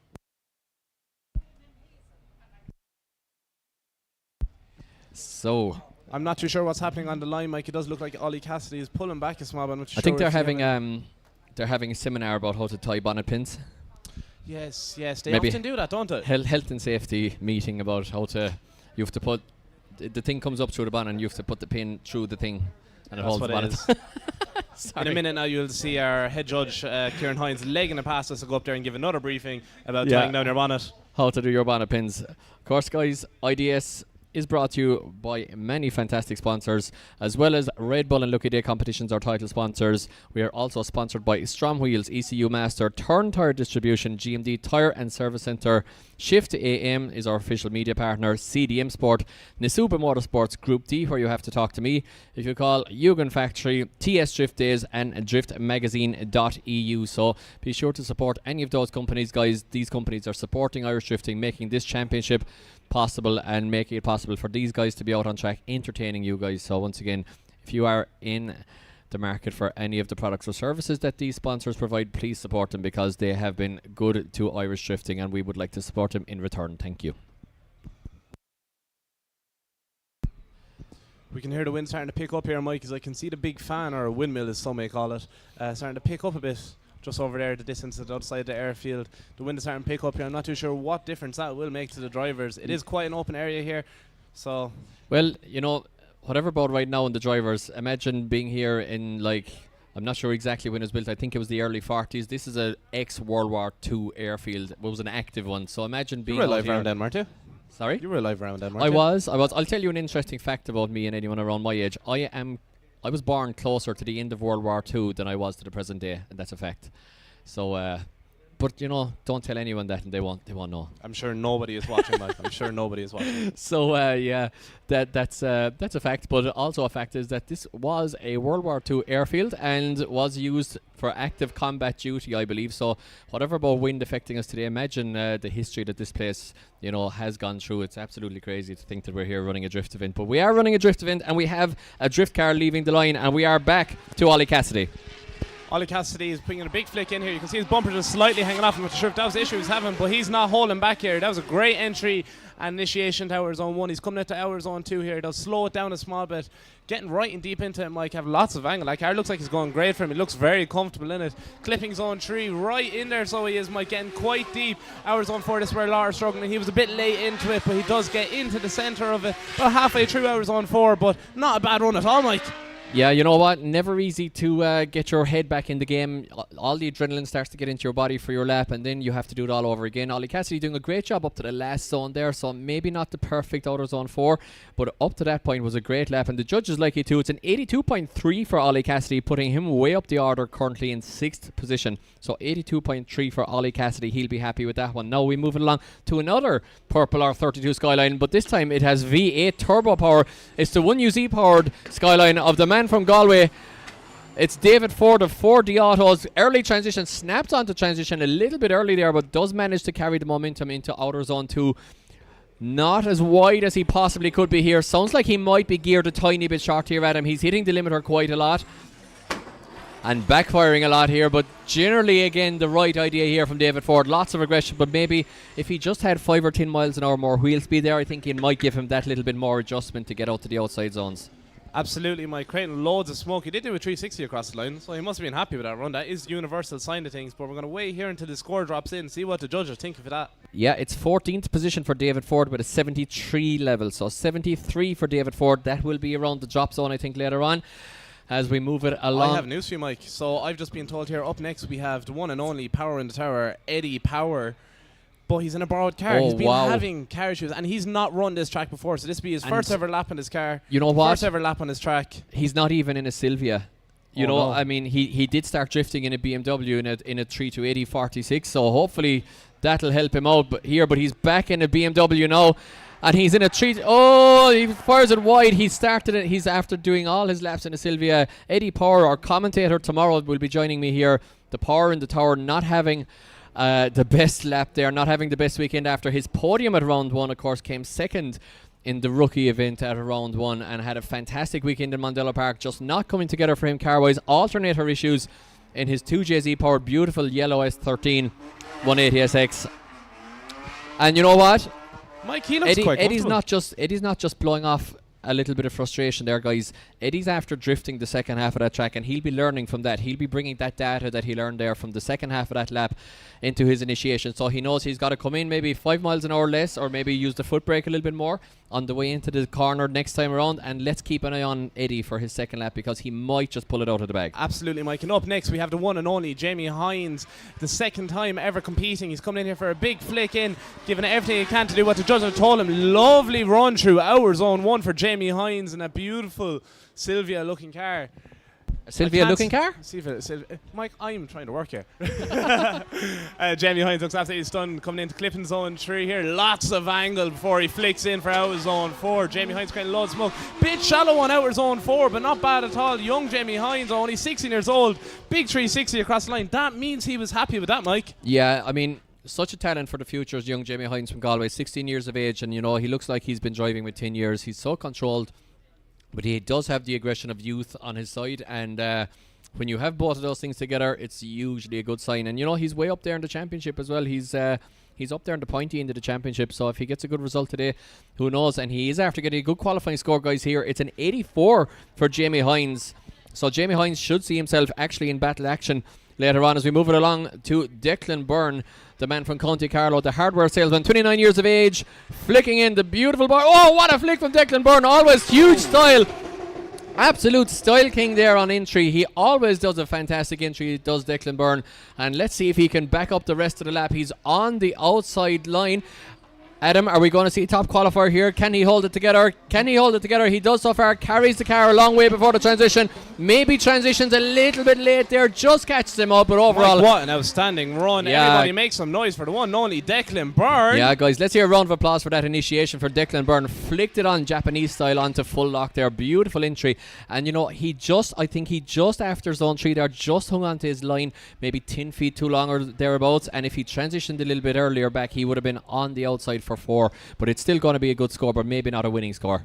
Absolutely, Mike, a man I follow on social media, a great man for the skits, and I've seen his stories over the last few days. He was really comfortable with the track, and you can see that because it puts him into 3rd place on the board so far with an 88.3 for Declan Byrne. What an outstanding one, definitely one to be proud of. Yeah, absolutely. Now we move it along, and we had Jamie Hines, a Pro 2 junior driver, Declan Byrne, Pro 2 driver. We're back to another junior driver. It's Alex Butler up next, and Alex is another up-and-coming driver. Of course, he is in the junior championship, so all those guys who are 13 to 16 years of age are automatically in the juniors.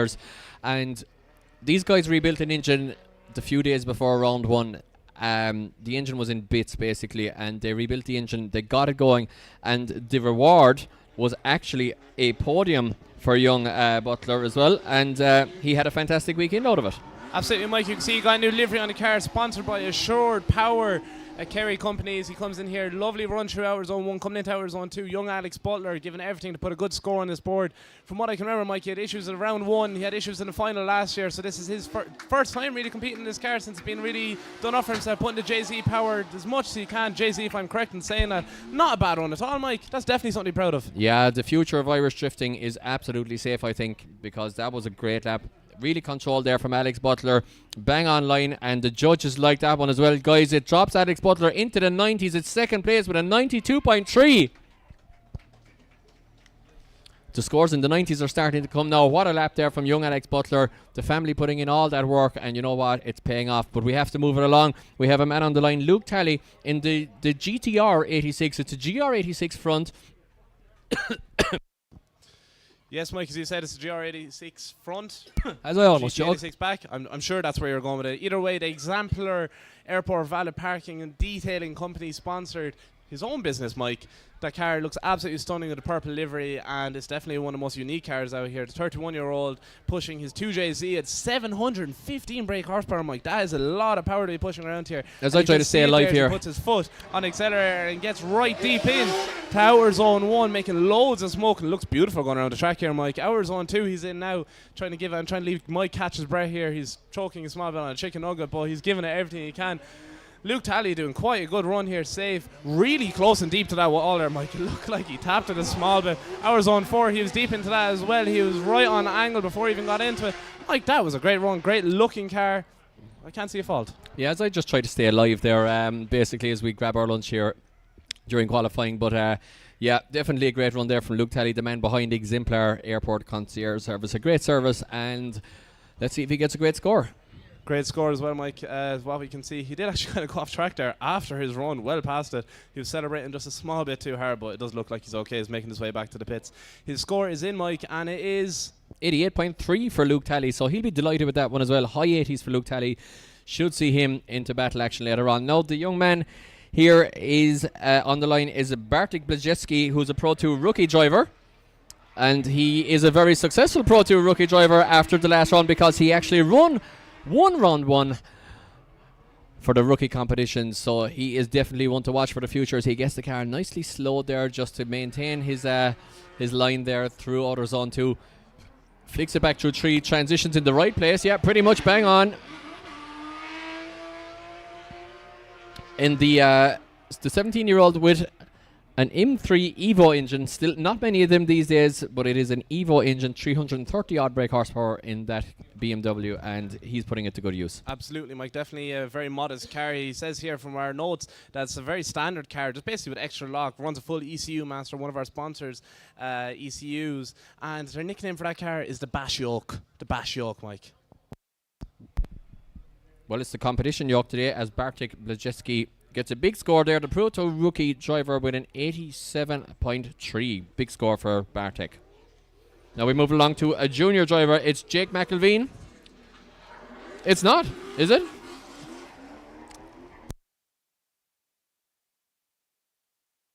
It is indeed Jake McElveen. Thought that there might have been a car swap there once again, but Jake McElveen on track in the CDM Sports sponsored E46 BMW. All these cars running a similar kind of livery, looking very, very good. And you know what? That's a great lap from Jake McElveen. Second half of it was absolutely on the money. Absolutely stunning. You can see him as he transitioned here going into our zone 4 just in front of the judging tower. We could see him right in the car because he's straight in. He looked very dialed in, very comfortable, and it was just a slight little flick straight back around and straight deep into our zone 4. Definitely a run to be proud of. Is the score up on the board for us yet, Mike? It is coming in at a... Yeah, it is an 88 for Jake McElveen, so reverse championship order proving to be so that the higher scores are coming in as we move it on down the battle bracket. It's Justin Murphy, the man who actually managed to roll this car in Mondello Park, came back out for his second qualifier and qualified after rolling the car, so fired it in Mondello, full commitment through 1, 2 and into 3 in Mondello. Not an easy thing to do, but you know what? He dropped 2 wheels there, Adam. I think he's going to be on a compromise score here, even if he gets everything else perfect, because he did drop 2 wheels after zone 1 there. And it's 1 JZ power course in this car now this year. New engine set up, possibly 2 JZ. I think it's 1J though. If he sent, if he sent his qualifying notes to us, I would know, but he didn't. Exactly. Or else I missed them. maybe so. You did lose it throughout the week. But either way, that car looked great, and he had no pity on it. As you said, in round 1. And it stayed on its 4 wheels as well, which exactly. So that's brilliant. an absolute bonus for him. It's better than his first qualifying run back in Mondello. But it's a lot better because it's an 81.3 for Justin Murphy, which should actually see him safe as well, hopefully, for battle action. As we move it along to one of the Davies, it's Dean Davey. In the Carrick karting, who knows anymore? They're all using different cars, but it is one of the Carrick karting cars anyway, in the hands of Dean Davey. And let's see what he can do in the self-sponsored Carrick karting. Of course, it's his dad, Nicky's business, 180SX, and a typical Dean Davey lap there, nice and controlled but aggressive also, and pretty much a banker lap. Absolutely, Mike. As you said, these Davies, if you're swapping cars round the place, they're like trading cards from. You never know what the Davies do, but sure, look, they're a great group of skilled drivers giving it everything they can. The youngest of them. Well, the Davy did is 79.7 there, so 79.7. Not a bad score at all, Mike. Definitely No, be proud not of. bad Definitely want to sit on and maybe hopefully try and improve on for your second qualifying run. Absolutely. Now we have Gar Collins on the line, the young man, 27 years old, not that young, but young enough, from Bruff in County Limerick. Up here in County Down today, playing his trade, always aggressive, 2 JZ power in this BMW E46 with the beautifully coloured pink front wheels as well, showing all the world what his front wheels are doing. And you know what? His front wheels had a little lock up there actually, a lot of left foot braking there going on. And Gar Collins using the left foot braking to have a nice tidy line there, and lots of tyre smoke, lots of aggression, and he is up there at the pointy end of this championship pretty much.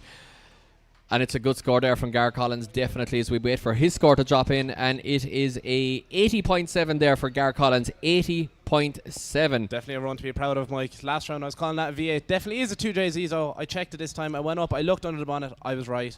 It's not a V8. It's not. Not That's a so. V8, I could tell you that from listening Yeah. to it. You know Yeah, that. just had to be sure. Yeah, 530D gearbox on that car actually, which is quite popular. The BMW gearbox is still quite popular. So we move it along. Niall McInerney's not here, unfortunately, which means that Dylan Wilson, the man in the E92 BMW with the big wide body kit. Look at this flick entry from Dylan Wilson, king of the cone. Dylan Wilson in the almost wasp-like BMW. I saw this car up on axle stands in the pits. The guys were adjusting the front wise fab of this car. Seems to have it dialed in, that's for sure, because Dylan Wilson looking very, very good here, right out to the outside on zone 3. Big angle. Does get a turn back around, flicks on the angle there just before the transition and gets it into outer zone 4. Now the runs are coming in at him. Absolutely, Mike. A stunning looking car, as you said. Definitely like a bit of a Bumblebee vibe off one of the most nicest looking modern day chassis for the BMWs, and a great run. Yeah, I have one myself. You drove here all the way in it. I drove Either here all the way that from car's Cork loads this of angle morning. and looks stunning, and Mike, his score should be in for us here now, and that is Yeah. an 84.7. Yeah, provisionally drops Dylan into 10th position, so that should see him qualifying for battle action as well. And we move it on back to the line. It is Ryan Nally in the S13, newly rebuilt this year with lots of horsepowers in the 2JZ, in the former 2JZ, but runs very wide. Maybe too much horsepower there. Runs very wide, drops one wheel, if not two, I would say. And the Des Nelly sponsored S13 has a lot to do here to claw back some points if he wants to qualify in this company, because we do have about 58 cars for qualifying here at IDS round 2. A nice second half of the lap dub, fills out our zone 4 and across the line full throttle, but did leave a lot of points on the way in there, did unfortunately Ryan Nelly. Absolutely, Ryan Nally giving everything he can in that PS13. Probably one of the longest competing cars on the grid, driven by Mike Swan and stuff before. From what we've been told, his score has just come in, Mike, and it is a 70.7, so I don't know will that be enough to qualify for Ryan Nelly. It's 27th position. I don't think that's going to be enough. We move it along to a man who was having car problems, something electrical possibly wrong with this car this morning. Ian Patterson in the 1UZ turbo-powered Group D E30 BMW. Very familiar with this car myself. And looks like any of the gremlins, the guys had the laptop out at this car and they were fettling with the ECU, hitting the limiter there, maybe tiny bit short geared, but making it work very much. Such a fast car, of course. The little E30 chassis with an engine that BMW never intended, and Ian's going to be happy with that. And that brings up one good point as well. Guys, you are only allowed to run road tyres in this class. We can run semi-slicks tomorrow, unless you are on 15-inch wheels, which means if you are on 15s, you can run semi-slick tyres as well. So it does bring back a little bit of an advantage for the smaller cars, such as the E30s, the E86s, etc. So Ian Patterson, they're possibly using semi-slicks, I'm not sure, but let's see what score Ian got.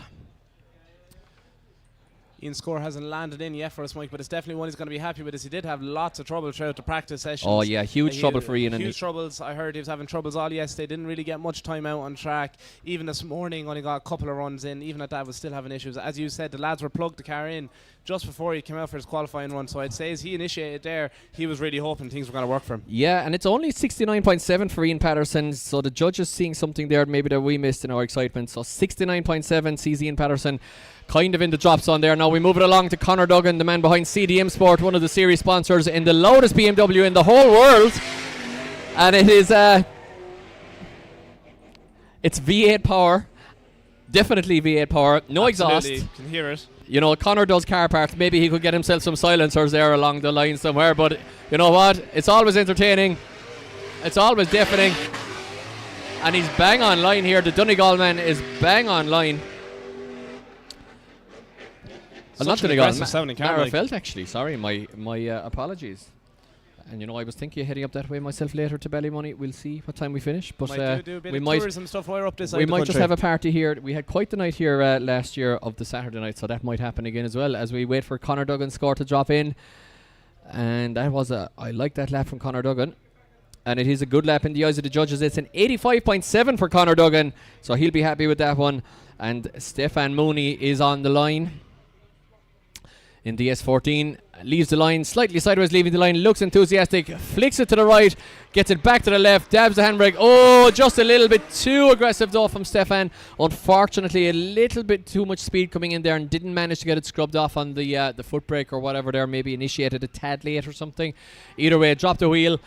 He's got a lot to do now in order to get a big score on the board. Dabs the handbrake into outer zone 3, gets it flicked back around. This is a little bit better now as he leaves the track through zone 4. Quick track here. It's all over and done in about 25 seconds, Adam. Quick lap and very technical track though, and a lot of stuff happens in those 25 seconds behind the wheel, I can tell you. So maybe 30 seconds possibly. Stefan Mooney scores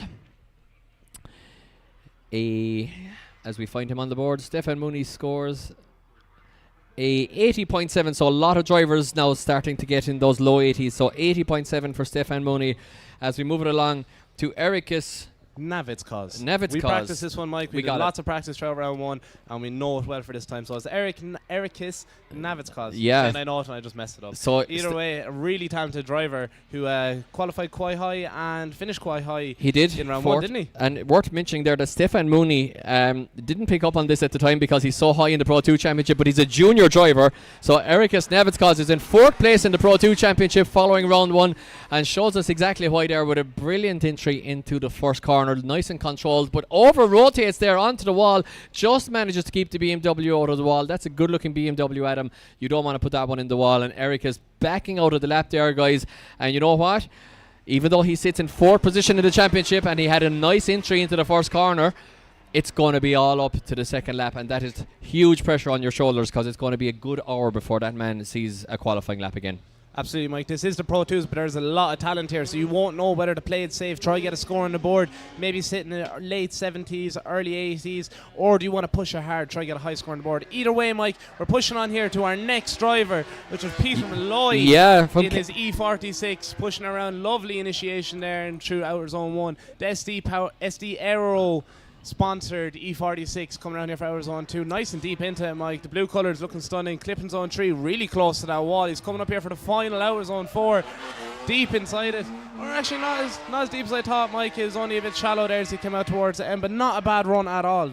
Well, you know what? Peter Malloy, he's from Castlewellan. He's a County Down man local to this track. He'll be comfortable here. He'll be at home here. He said in his 2025 goals, his goal is to prove a point, show the capability of a simple car setup, and have as much fun as possible along the way. He's in 3rd place in the championship. I think he's definitely doing that. And he's proving that you don't need to spend an arm and a leg in order to be competitive. So let's see what he scores. So Peter Malloy, as we find his score here, is in 12th position with an 84.7, and he is tied with Dylan Wilson. So 84.7 for Peter Malloy in a nice basic car setup, so he'll be delighted with that one. As we move it along to the 2nd place man in the championship, the up-and-coming driver from near Naas in County Kildare, as he flicks it in. It's the one and only Danny Devine. He always puts in a divine lap. We can't even see him with tire smoke, so we're relying on live stream here and the cameras that the judges have out by the wall. And you know what? He's after popping out of his own smoke. Bang on line around outer zone 2. Dabs the handbrake as he gets the car settled for 3. He has to transition back. He gets it on that nice outside line once again. Perfect line. And Daniel Devine is a driver for the future. Absolutely, Mike. Definitely a divine lap. A driver that was fighting for the 1st place position in round 1, but unfortunately did run into car issues. Literally blowing pieces of that engine out of the car, leaving him on track. But it looks like he got it fixed. He's part of the CDM Sport team, and they all worked together, put it together, and that was an absolutely divine lap. Definitely worth all the work and effort put in. His score should be in for us here now, Mike. And his score comes in. He's in 3rd place on the board so far, and it is a 91.7 for Daniel Devine. Yeah, he'll be delighted with that big qualifying run there from Daniel Devine. Matt Derrin still topping qualifying with a 93. Alex Butler in 2nd place with a 92.3, and one man can top them. This young man won Pro 2 in round 1, and it is none other than the young Jake Davey. We saw him on the podium twice. Not once but twice, because he's a junior driver. He won the junior class and he took away the Pro 2 outright. Let's see what he can do. It's our top place driver in Pro 2 so far. He's a young Davey as well. He's the younger Davey, in fact, and he's saying to his older brother, hey, look what I can do, brother. Absolutely, Mike. Jake Davey pushing around here, probably one of the youngest drivers on the grid, if not the youngest in the Pro 2 Championship, and he is probably one of the most skilled as well, most dialed in. I've seen this driver a lot on online servers on the South Course or practicing in simulator. He puts a lot of time into it. You know he's passionate about this sport, and you can see that by his first qualifying run there, Mike. Yeah, it's a great lap there. It's a huge lap from young Jake Davey. Is it enough to top qualifying? We'll have to see.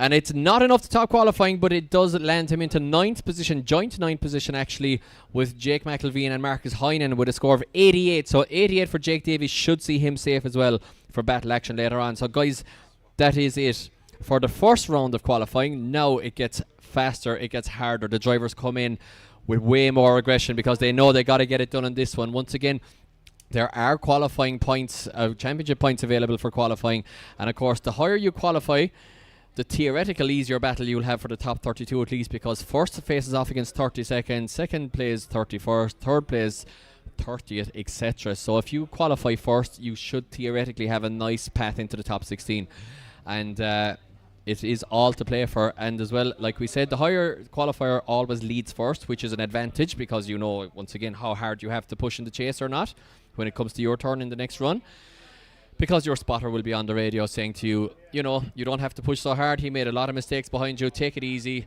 and you'll get through this battle. So that's the advantage of qualifying higher. So you're going to see these qualifying runs come in a lot thicker and a lot harder, you know, faster and harder, sorry, than in the first one. So it is all to play for, and of course it is knockout time now as well. We'll be watching drivers in 32nd position in the drop zone. Ryan Nally is currently actually in 32nd position, tied with Andrew Malloy. So nervous times for all those guys in the 27th, 28th, that kind of position.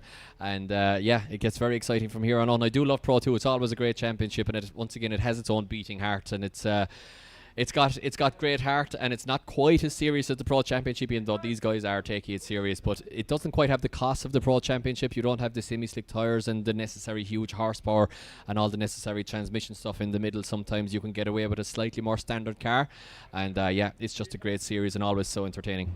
Absolutely, Mike. As we said earlier on in the stream, this is the betting for the future of drifting, the future of Irish drifting, the future of international drifting. This is where they start. This is where all the big names began in the Pro 2 series, in the rookies, in the juniors, and making their way up the ranks.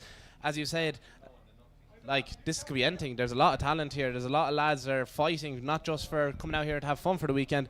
They're coming out here because they want to make their way into the pro class for next year. They want to make their way up in the ranks. They want to make their name a staple in Irish drifting. Yeah, absolutely they do, and this is where we all started. You know, I came up through this class myself, and of course even the likes of James Dean would have come up through the ranks in Irish in Pro Drift back in the day when it was called Semi-Pro, and we all have to come up through this class. And of course Kieran Hines and the guys implemented the rookie and the junior classes a couple of years ago in order to give the younger guys and maybe the first time competitors their own battles to fight within their own championship, and give them something else to fight for as opposed to just being in a semi-pro championship. So very, very good system, and it is definitely a good breeding ground for talent, and it does throw them in the deep end a little bit as well, because it's like, here you go, you're in with Pro 2 drivers who are driving in this series with 7 years. Here you go, you have to drive with them and you have to get better or you're not qualifying. And yeah, it's sink or swim, and it very much works. So looking forward to seeing the second round of qualifying, and seeing especially what the likes of, you know, the young guns there, like I was going to say Matt Darren, who's top qualifying. Matt's not a young gun, but he does have a great beard once again. But seeing what Alex Butler, Denny Devine can do, you know, Marcus Heinen, all those young drivers coming up through the classes, Bartek Blazetsky, and you know, it's great to see them coming up, and young Jamie Hines is in there in the top 15 as well, so let's see what they can do. Absolutely, Mike. Like, as you can see here on our grid right in front of us, the scores are varying from the top qualifying score being 93, which is an absolutely outstanding score, but I'm sure there'll be space for improvement for a lot of drivers there. There is a few drivers on a zero that will want to make their way up the ranks and want to be high up in it as well. They want to get their name out there. And then, as you're saying, Ryan Nally is on the drop zone in 32nd place of a 70.7, even though that is an outstanding score, and that's definitely one to be proud of. It's not one to be ashamed of in any way, but it is the drop zone at the moment, and it's quite high, especially after the first qualifying run for everyone. We'll just show the people at home, like, this is our qualifying sheet, and we take down the scores. So if you can see that, we're taking down their scores just for reference for ourselves, but you see how many drivers, anybody with a line through their name is not competing over over mechanical failure or whatever it may be. Maybe they fell asleep, I'm not sure. Maybe so. And we've had guys in borrowed cars. We had Eddie Power, who was on the rookie podium at round one, also in a borrowed car and a totally different chassis. I know myself from, you know, jumping from a Nissan into a BMW. They are so opposed. They're both drift cars. They both have an engine in the front, wheels driven at the back, but after that they handle very differently. So you know, it's going to be interesting to see what Eddie can do when he goes back. He started in a BMW chassis, but he's gone back to one now, whether he likes it or not. And yeah, it's going to be all drama, because again, the likes of Stuart Gordon is in 33rd position, Ian Patterson is in 34th position. So these guys are essentially on a zero for Pro 2 competition at least. Now, Ian Patterson is a rookie, so he's still within his own class. But, you know, in terms of going battling for the afternoon, which is what you really want to do, you have to qualify in the top 32. And the battles are where it's at. Even if you get knocked out in top 32, you might be a little bit disappointed to go out early, but you know what? You're happy. You've had your battle. You've had fun. You've had the thrill and the adrenaline of the battle, and that's what it's all about, really. So you really want to get to that battle action. So that's some added excitement for all those guys. And you know what? Erikas Nevitskas is in 55th position there on a zero. Well, he's just on a zero basically, along with about 10 other drivers, if not 12, who are on a zero. So it's it's all to play for. Absolutely, Mike. So there's definitely going to be a lot of drivers coming out here and giving it their all. Maybe playing it safe, we don't know, but I don't think there's room to play it safe. You'd want to give it everything you can and try to give it the best run possible to put a score on the board, because, as we said, 70.7 is our drop-off zone, and like that is quite a high score to get. The only time you might play it safe in second run of qualifying might be if you're hanging around 28th or 9th, or, you know, 30th, 31st if you're late in the bracket and you think you might just creep in there, but you still want to improve. Maybe you don't want to throw it away by going absolutely all out, but you do want to improve. Obviously you want to improve, but you don't want to, like, you know, maybe risk throwing it away if you're in 27th or 28th. Maybe you just want to improve by 5 points, something like that. So you might play it kind of halfway house between going crazy and playing it safe.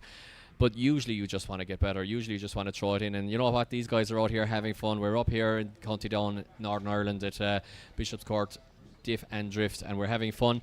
They have a runway to themselves pretty much. They have 3 cranky old men looking at them, and they're going to fire it in as hard as they can, I'm sure. 3 cranky old men and 1.5 young men.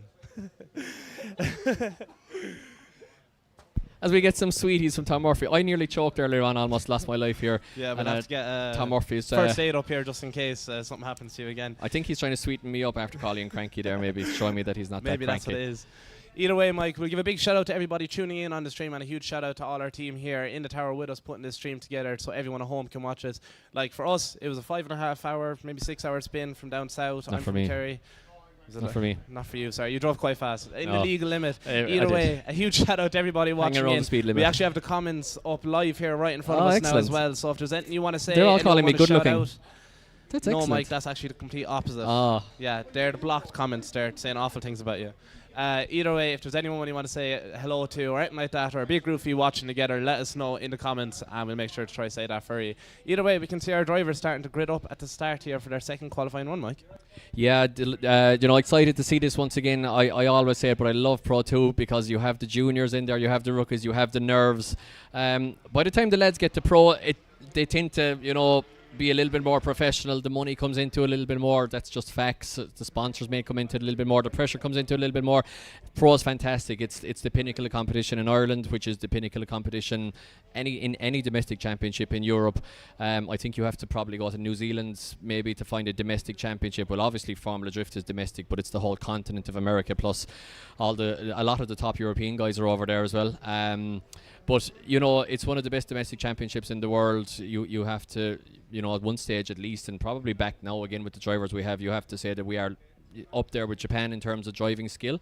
I would say so anyway with the top guys. So it's fantastic to fantastic show is Pro, but Pro 2 is its own beautiful thing, and we are ready to rock with an A86 making all the right noises down here as we hear the ITBs being absolutely put through their paces here under the bonnet of this little Toyota A86 of Ian Hamilton, a Pro 2 rookie driver with a 57 on the first one. He will be within his own championship, but you know what? He'll want to qualify for battle action. Drags the handbrake a little bit through. If you guys at home notice, Ian there just dragged the handbrake before he got the car rotated. The judges don't want to see that. They want to see you rotating the car. Then, okay, a dab of the handbrake is alright, but they don't want to see the handbrake being pulled in order to make the transition easier. So I think that will hurt his score a little bit there. So let's see if Ian Hamilton can improve from his 57. As I almost knocked your laptop off there, Adam, sorry. So Ian Hamilton was on a 57.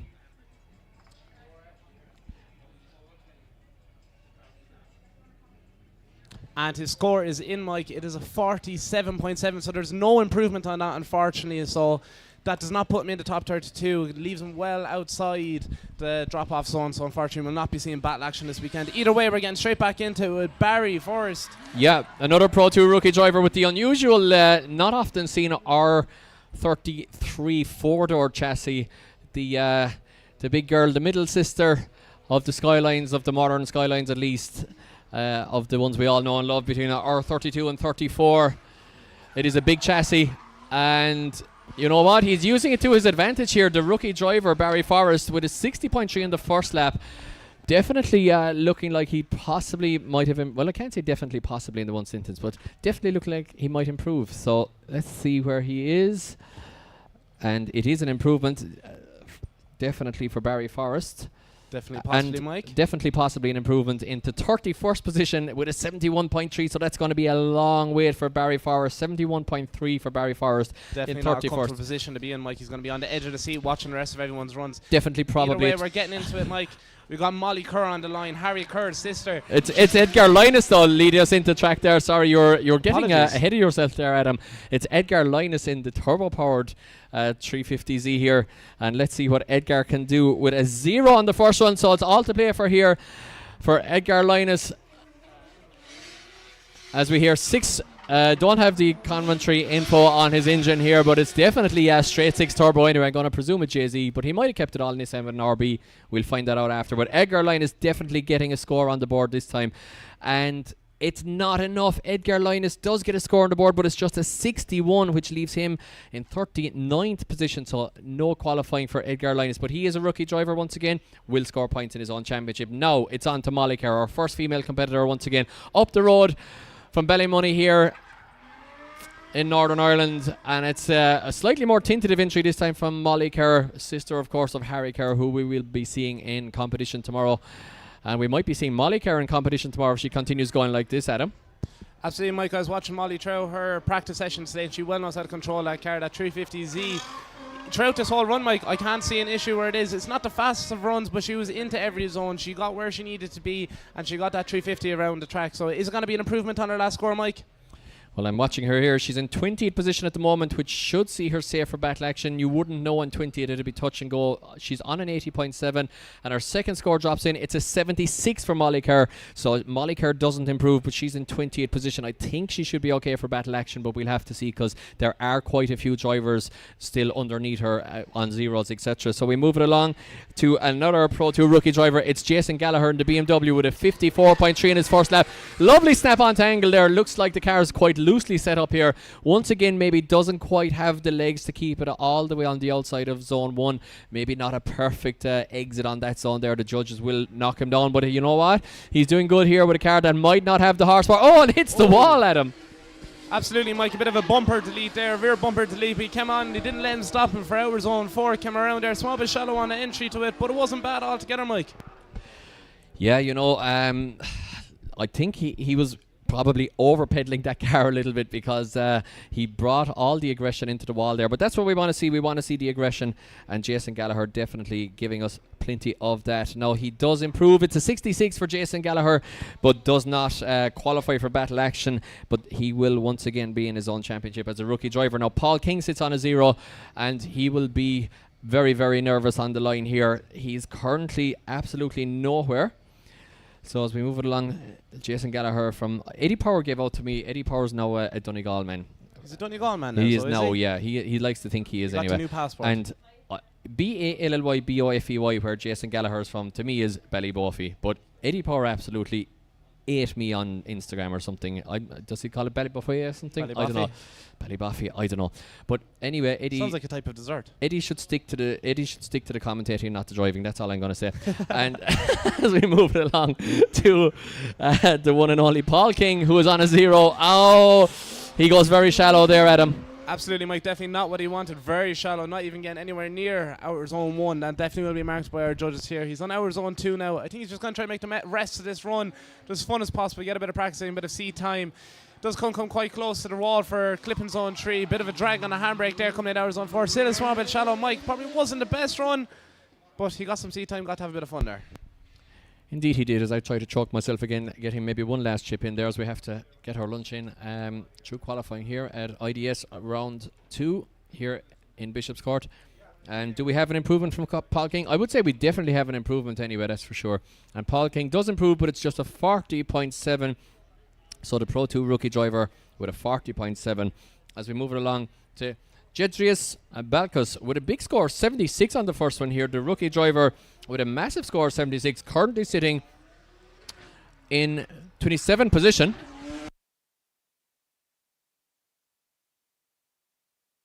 Let's see if he can improve from 27th. It is a dangerous place to be because we still do have a lot of drivers who are capable of big scores on a 0 yet to run once again. So Jedrius will be looking to improve here in the E90 BMW, dabs the handbrake into the last outer zone and puts foot to floor and uses the BMW power there to cross the line. As we see our wind turbines showing us in the background that there's plenty of wind up here in this disused airfield now. Well, it's not disused, but there's not bombers taking off from it anymore. As we see Katja Darren making her way up to the track. So Jedrius Balkus with a 76 on his first run. Does he improve? It's an 80.3 for Jedrius Balkus. He is a rookie driver, so that will be a happy score for him. And he should be in for battle action later on. Now, Katja Darren was very late coming up to the line. Speaking of the war, we won't mention the war because of Drift Masters last weekend and people being late to the line and all that kind of thing. We won't mention that kind of thing at all. I had the vlog on my way up there. Of course, James Dean and Bandana Boy there doing fantastic work, keeping us all updated on their exploits in Drift Masters and indeed FD. And Katrina Darren late to the line, but she is allowed to run, but fires it very wide here. Very wide altogether, so maybe definitely 2 wheels off Adam, possibly more. I would say so, Mike. Maybe even 4. I'm not too sure. She did come wild into the initiation there, so maybe it's not a bit late to it and a bit too deep into outer zone 1. But either way, she's trying to get the rest of this track on the board with a sub bit of a score. Is going to be an improvement on her last score. I'm not too sure. Her last run was a lot cleaner than that. Yeah, I think she just went for maybe she just didn't have time to get into the zone there, Katja Darren. You have to kind of get into your own head within the helmet and just get into the zone, and I don't think she might have had time, and it's a 0 for Katja Darren there. So 65.3 for Katja leaves her in 39th position. She won't be qualifying for battle action later on. As we move it along to another man who's not qualifying for battle action, it is Sean Bainbridge in the BMW in the Pro2 rookie class, who's on a 0. So he has to improve here if he wants to get some championship points and see battle action. Absolutely, Mike. This ex-Davy Drifting car, he used to work with Davy Drifting, in fact, and it was them that kind of really pushed him into it. This is quite a basic car. It's a 330i. It's only pushing about 240 brake horsepower, but the 37-year-old courier driver is on the line and getting ready to set. Yeah, he's originally from North Yorkshire. Did I do that right? I'm not too sure. Anybody in the UK care to tell me about that? That'd be fantastic if I did that accent correctly or not, but probably butchered that one, to be honest, but I tried anyway, so look, that's all I can do. The courier driver. So we said it the last time, Sean Bainbridge there, if he's your courier driver and your boxes are on time, you know why, because watch this guy now, and he's I don't think he's going to be hanging around. Absolutely, Mike. I'd say everyone's waiting for their packages today, so they are. Either way, while we're just waiting for him to take off, I can see a few names popping in here on the live stream, so I'll give a shout out to Darren, the Full Irish Gary, Java Jack, Reinhold Media, a few other names here as well. Bills. Andis Reinholds? I can't pronounce that one either, Mike. We're not the best at all pronouncing names up here in the tower. We don't want to offend anyone. Yeah, Java Jack, mid-run, weight reduction, absolutely correct. Now we move it along. Whoa! We almost had another mid-run weight reduction here as we caught a lot of front grip there, unfortunately. And Sean Bainbridge there almost making a beeline for us here in the tower and taking us out. We're safe enough actually this time because it's not the usual tower on top of the truck that we have for IDS. We are in a shipping container, so we should be safe enough from impact of a car at least. Absolutely, Mike. Do not happen there. You called them out for not being at work today. Everyone's meant to be getting their packages, but unfortunately you called them out. said it live here on Yeah, YouTube for no the IDS Saturday account. So delivery he was today. like, nah, I'm going into them boys now and I'm telling them what's the story. Yeah, no Saturday delivery today, guys, with DPD or whoever it may be. So we move it along to Martin Tyrrell in the 180, who is sitting in 28th position. Martin Tyrrell flicks it in. Look at this. Huge flick in. Yeah, it doesn't work for him, though. He goes for the big style points here, guys. I'm not sure if it worked out for him. He knew he had to improve. He's in 28th position here in the little Nissan that could... It's not that small, I guess it's a mid-sized Nissan really, isn't it? But it's a very, very fast Nissan, Martin Tyrrell. No stranger to competition, but you know what?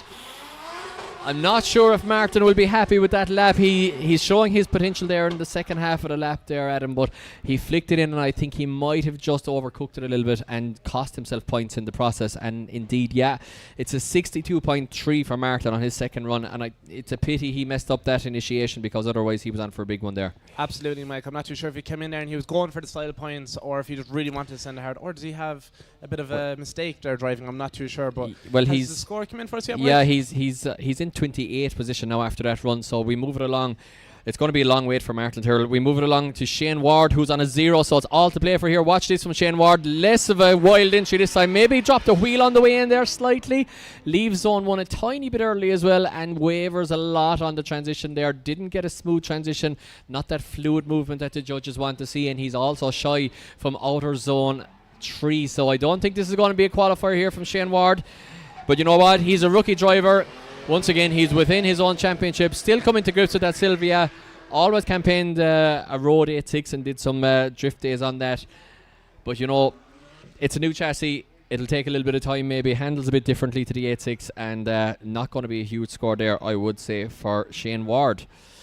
And let's see what Shane Ward scores, and it is a 53.7 for Shane Ward. So it is an improvement. He is a rookie driver, so he will score points within his own series. Now Conor Ansbro's on a 72, Pro 2 driver outright. He's currently sitting dangerously down there in 30th position, so he has to improve this time. I say, Mike, the Candy Culture 180 SX is coming around here into our zone 2, quite deep into it. Giving everything he can, a lot of smoke. Not too fast, Mike, as he's coming around, so I'm not too sure that'll work in battles for him, but clipping zone 3 here. A lot of angle there as he transitioned to come into our zone 4. Quite deep into our zone 4. Learned from mistakes in the first run. He wasn't too deep first time around, but either way, Mike, is that going to be an improvement on his score? Well, I don't know. You know, he's always entertaining as Conor. Don't where I'm from, we'd call him stone mad behind the wheel, and I'm sure they'd say it over that way in Galway as well. So let's see, does he improve? He was on a 72. He is after improving. Let me find him here on the sheet and we will get you his score. Conor Ansbro does improve slightly. It's a 73, so just 1 point improvement there for Conor Ansbro. Andrew Malloy in the drop zone, but he still has to run. So Conor Ansbro's in 29th position, so that's a long wait for him as well, guys, as we move it along here to David Flaherty, who was on a 0 in the Flaherty Electrical Services self-sponsored BMW, and you know, he's on a 0. It's all to play for here for David Flaherty, the Pro 2 rookie driver. Absolutely, Dave Flaherty, beautiful. Oh, I don't even know how that bumper just came up. That just disappeared before he even hit the wall. Oh! And smashes it in half as he came around for our zone 4 there, leaving pieces for everyone to pick up and a few keychains for the marshals. Yeah, smashes the cone here in front of us with the back bumper. Fantastic entertainment there, bodywork wise at least. And remember, guys, this is just qualifying. We're gridding them for twin battle action later on, where we'll be doing all this with 2 cars on track at the same time. And this is Pro 2 action. We will be into Pro action tomorrow here at IDS round 2. So it's going to get faster and wilder tomorrow with semi-slick tyres, probably on average an increase of, I would say, 200 horsepower per car on average. So it's going to be crazy tomorrow as we wait for the score to drop in there for Dave Flaherty. David Flaherty scores a 73.7, the rookie driver, putting himself into 28th position, which drops Andrew Malloy out. He's still to run, but Barry Forrest, the rookie driver, is now in 32nd position, and he has done his second lap. So Barry Forrest is in 32nd position as we go back to the line. 28th position, Mike. He's in battles at the moment, but is it going to stay there? We don't know. I don't think so. A lot of drivers that are on a 0 and be out of the 32 bracket at the moment, so I can't see they have it room to improve. Yeah, they do. I can't see it, Adam. There's too many drivers on a 0 yet that still have to run. I can't see him hanging on from 28th. But look, I have been wrong once before. As we move it back to the line, it is none other than Clark Hatton, just above Belfast. Once again, a fantastic prospect for the future is young Clark Hatton. Maybe not coming together for him so much with this new chassis. It's a little M2 BMW. What a good-looking little car. But you know what? Maybe a little bit of a tentative tentative set-off there for Clark Hatton. Left the line quite slowly, but maybe just making sure to get the car into battle action. Now, he's going to concentrate on line here, guys. It's not very wild. Maybe a touch of left foot brake. Slowing the car down maybe a little bit there on outer zone 2. And doing a good job at the line here, feathering the throttle in the little BMW. Beautiful looking car once again. Gets it on that nice outside line and crosses the line. But really nice, and he's happy with that one. Really nice line, Adam.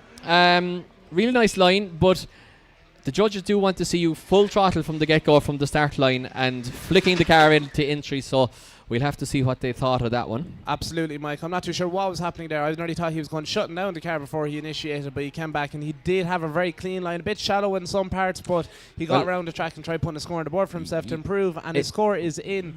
It's a 73.3 for Clark Hatton, which puts him in the danger zone in 29th position. We lose Barry Forrest, the rookie driver, once again will score points in his own series. We move it along to the man who's after topping qualifying first time. He's looking to improve. Look at this from Matt Derren. Perfect flick entry. He is looking good today, guys. Watch this lad later on. Oh, but he's gone very wide and hits the tyres. You know what, Matt Derren, he had nothing to lose. Guys, can we get a big round of applause for the bearded man with the beard of the century, Matt Derren, and one of the greatest guys in the pits, always helping all the other BMW drivers and everyone else for that matter out. Hopefully that car's not too damaged. The back wheels look to be pointing in generally the right direction there. Always a great sign. It's a good sign, yeah. So Matt Derren still topping qualifying with a 93, and he had the perfect entry. And you know what, Adam? I think he just said, I have to improve here. I'm going to put on a show for the crowd, and it just didn't work out. So absolutely, Mike. From what I know of Matt anyways, he's definitely a bit of a showman, just like Tom Murphy used to be, but unfortunately didn't work out for him there as he came in. And now he's just a cranky judge. Cranky Judge. Tom Cranky Judge Murphy. We'll have to change it to that. Not Tom, your mom. We're not talking about Tom, we're talking about Matt. That was a great run until, unfortunately, it just didn't go too well for him. He still is sitting in the first place spot, but his second run will be a 0 for him. Yeah, he had nothing to lose there, and that was one of the guys that had nothing to lose in first position, Matt Derren. So I'm sure we'll see him with that car nicely straightened later on and looking dangerous in battle action, I would say, because it's a fast car as well. That car has lots of horsepower, and he knows how to deal in the grip. Now, we are back to the line, and it's not Christy Gerrard. It is Daniel Gerrard, and he is in his own car, as opposed to what I thought the first time when my brain absolutely left the chat for a little while. So, yeah, too many parts being sent out from Group D, and me getting confused between all the Gerrards and all the Davies and even the Linahans back in the day, and the Deans when they were two brothers competing against each other, and all those kind of families. And yeah, so basically my brain leaving the chat, but it is Daniel, and Daniel is currently on a 35. So definitely not a great score to be starting off your run with, I suppose, Mike. Well, Christy be giving out to him, because Christy's very consistent. He'd be like, man, what are you doing? You're leaving the family down here. Come on, like, now, you know, pure culture talk, so it'll have to be, but he's loads of room to improve at least. Well, they're from Meath, they wouldn't be culchies like us, but I suppose, yeah. The mechanic from Meath, actually, so I presume that this car is self-built. It's an SR20 with 410 brake horsepower, and he's backing back from the line here. Just we'll have to get a word here. What's happening? Is there a leak, or are we warming tyres again? Also, don't mention warming tyres on the start line after last week. Not allowed. Just warming tyres here again. Yeah, possibly. Not sure exactly what happened there. Did he forget? As we see him warming the rear tyres, of course, we always say it's so important to get some temperature into these tyres, because when they're cold, especially the semi-slicks, when they're cold, tomorrow's tyres are absolutely useless. They're like, it's like somebody poured oil on the tyres, to be honest, until you get the temp into them, and then they get really sticky. But important as well to get some heat into the front tyres and scrub the marbles off the fronts and push those around the place. Right, we are ready to rock. It is Daniel Gerrard leaving the line. The mechanic from County Meath, flicks it in too hard. And you know what? Maybe he didn't get enough heat into those tyres, because they didn't seem to stick there when he flicked in the car. I'd say you jinxed it again, Mike, talking about it. But either way, unfortunately, that will be a 0 for him and not an improvement on his score. And I don't think his relatives be too happy with that. He definitely had the potential to put down a great line. Looked great, just until it wasn't. Yeah, maybe just got into his own head there a little bit, flicked it in a bit too hard. The Pro2 rookie possibly has car problems as well. Who knows? You know, these things are very knife edge. The handling, if anything is a little bit out, if you've got toe angle a little bit out or anything, it can drive them crazy. So maybe something going on there with the car, because Daniel is definitely capable of better than that. As we move it along to Mattas Karaitis. Oh no, it's not. It's Francie Hines on the line, is it? It is indeed. I'm looking at the silhouette of Francie Hines with the headlamp blank halfway down the bumper with Francie there after some incident, no doubt, this weekend already. Kicks the clutch, drags the handbrake in a straight line. Kind of maybe didn't get his initiation perfect there to flick it in, but it's a very nice line after that around auto zone 1. Now gets into 2 a little bit late and gets it all wrong. And as they say in Japan, safe, but not... I wouldn't call that safe in my opinion, Mike. Unfortunately, it wasn't too safe, but I think he he did stay away from the wall, so he was safe in that matter, I suppose. Yeah, Francie that's was what they very say. comfortable, as we said in round 1. Looked a lot comfortable throughout practice, but unfortunately things didn't go his way today. That's what they say in D1 when the driver doesn't hit anything, I think is safe. So we'll have to ask Ryu say that one later on. Our pro driver all the way over from Japan, who we'll be seeing in action tomorrow. So we don't have a score there. We don't have an improvement from Francie Hines, who was on a 59. Won't be seeing battle action. We move it along to a man who should be seeing battle action. It's Alan Connaughey in the 11-0 S14, and he doesn't quite get the line perfect around the first one. Was very shallow around zone 1. That'll hurt him quite a lot because the judges want to see that aggressive flick entry onto the outside line in zone 1. Now can he make up some points back here at the second half? Absolutely, Mike. He's coming in here for hour zone 4. Very shallow again. I think he has dropped outside of hour zone 4. I can't really see it from where we are stood here. As you said, very shallow in hour zone 1 as well. Clean line, but just unfortunately wasn't it. Great looking car, as we said earlier, but I'm not too sure if that's going to be any improvement on his already score. Yeah, he doesn't improve. It's just a 67 there for Alan Connaughey. So 67, no improvement, but he's sitting safe enough, I would say, in 16th position as we go back to the line. And it is indeed Ollie Cassidy once again, who put in a second lap for a first lap almost after there was some debris on the track, and doesn't get it quite right. Kind of enters in the right place, exit in the right place, but didn't pick up the middle of the zone. So we'll leave some points on the board as we move to the drone shot now. Beautiful angles here live from IDS round 2. Transitions it back onto the wall, nice and close to the tyres, maybe not quite as close as he would want, and maybe not the perfect line there. Leave you a couple of points on the board from Ollie Cassidy, but he is pretty safe in 17th position. So Ollie Cassidy's score drops in. Of course, the judges actually have this electronically done, and the scores drop in really quickly. It's a 70.3 for Ollie. So 70.3. As we move it along to Rico Tokarski on an 85.3. Rico currently sitting up there in 12th position in the V8 BMW. Newing Tattoo Dublin flicks it.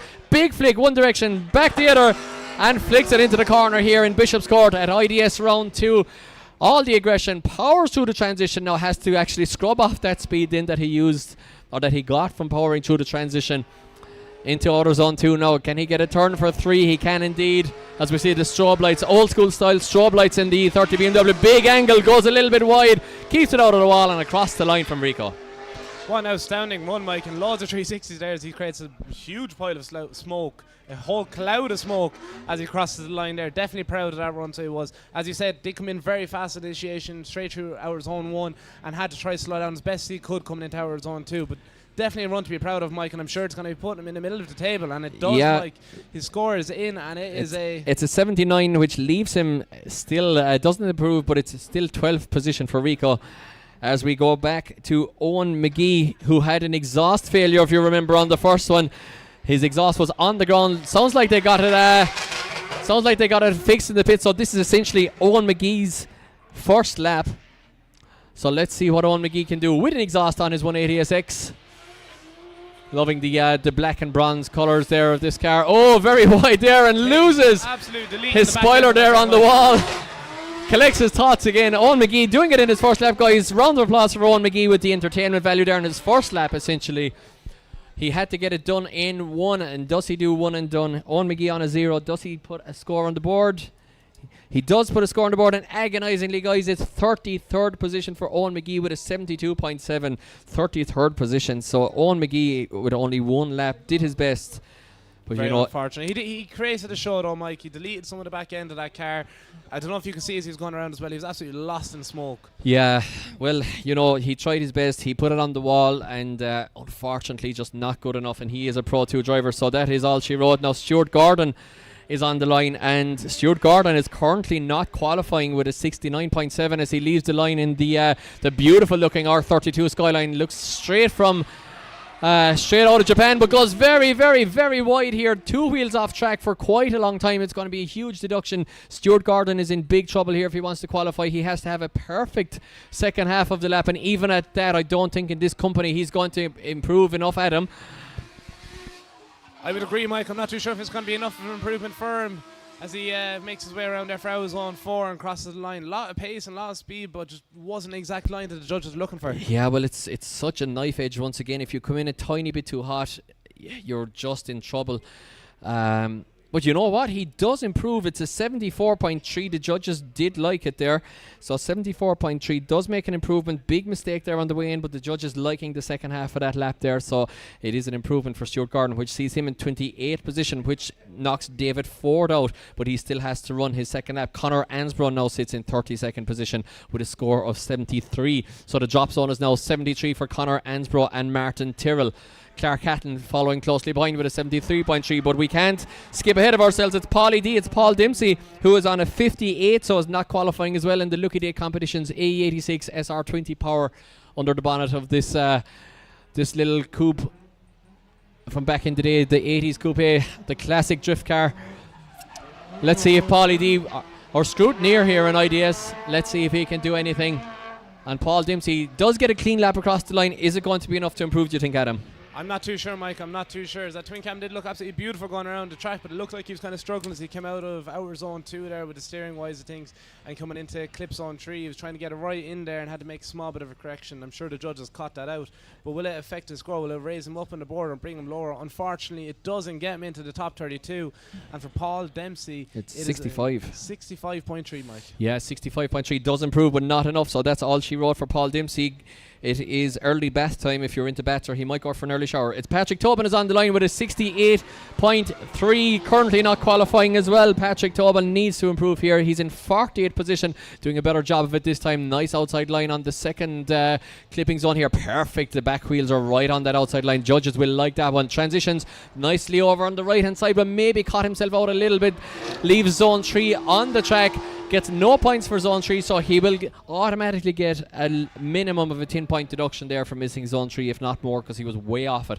So he's going to make life hard for himself here as Patrick Tobin if he wants to get into battle action. He does improve, because I saw the scores jumping, and it is 31st position for Patrick Tobin with a 73.3, putting him level with Clark Hatton, Conor Ansbro and Martin Tyrrell. And I can see that Martin Tyrrell had the better score, so Conor Ansbro is out of competition. Unfortunately for him, now we move it along to Niall Houston, Pro2 rookie driver with a 76.7 on his first one. He is safe for battle action, is Niall Houston. He'll want to improve once again, guys. There are championship points for qualifying highly. There is an easier battle bracket for the top 32, and of course you do have the advantage of leading first if you are the higher qualifier in the battle, so you really want to be qualifying highly, and he is absolutely hammering the Sylvia around the track here and crosses the line. Absolutely, Mike. It was a great looking run from here. You could see the massive flick he put into Clifton zone 3 there. He was putting everything he can to try to raise himself up on the board, and he's done it again, Mike. What is his score in at here is Niall Houston, and he's making his way up on the board. It's an 85. 13% at 13th position at an 85, Mike. Definitely a score to be proud of. Yeah, big score there from Niall Houston. He'll be delighted with that one. As we move it back to the line, it is Michael Henderson, the Pro2 rookie. Of course, Niall Houston, Pro2 rookie as well. Let's see what Michael Henderson can do from Durham in the UK. Manager for Halford, so he probably gets all the parts for this car on the cheap, I would say. And gets them from the Halford's catalogue there and gets them straight on the E90 BMW. Absolutely, Mike. You can see he come in full commitment there. So he only have 280 brake horsepower in that E90 BMW, but he's making it work for himself. So he goes around the track. The man from UK puts down a lovely run, and it's going to be an improvement from his last score, Mike. Oh, I don't know. It's a 77.7, not sure, or 77.3 from the first one, and it's a 70 on the second one. Yeah, not sure if he improved there on that one, but you know what? You said it was 280 brake horsepower. I don't think that car knows that. It seems to think that it has more. So it has the ambitions to be, anyways. As he's told us, it's basically a standard car with just a bit of a lock kit and a welded diff. Now, Kieran Lynch, the scaffolder, self-employed scaffolder from, I think it's around Carricknavar in County Cork.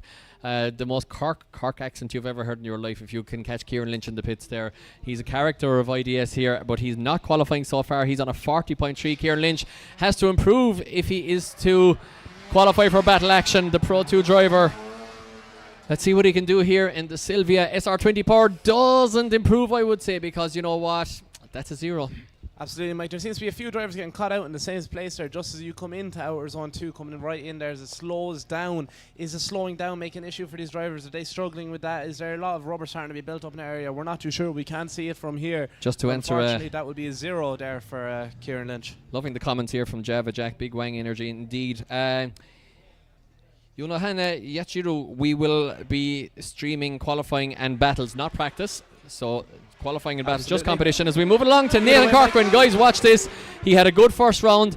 It is all the horsepowers. It's 800 brake horsepower, 2 JZ, but it's a 0 so far for Nathan Corcoran. He has ambitions to make his way up the championship this year. He has put his heart and soul into this car, along with all of his money, I can tell you that straight out, because this car is running a huge spec. And you know what? Nathan Corcoran is one of the nice guys at drifting. We all want to see him get here along, and he definitely has improved there, Adam. Absolutely, Mike. Definitely improvement from his first run. I'm not too sure where his score will put him, but the score is in, and it's an 83.7 for Nathan Corcoran, putting him into the battles, Mike. Yeah, 83.7 into 17th position. He will be delighted with that, because he has fought this car tooth and nail all along, and it is finally working for him. So Marcus Heinen now is on the line. Keep an eye on this one, guys. The young man from Ballincollig, County Cork, the tyre fitter at Village Tyres, owned by his dad, also Marcus Heinen.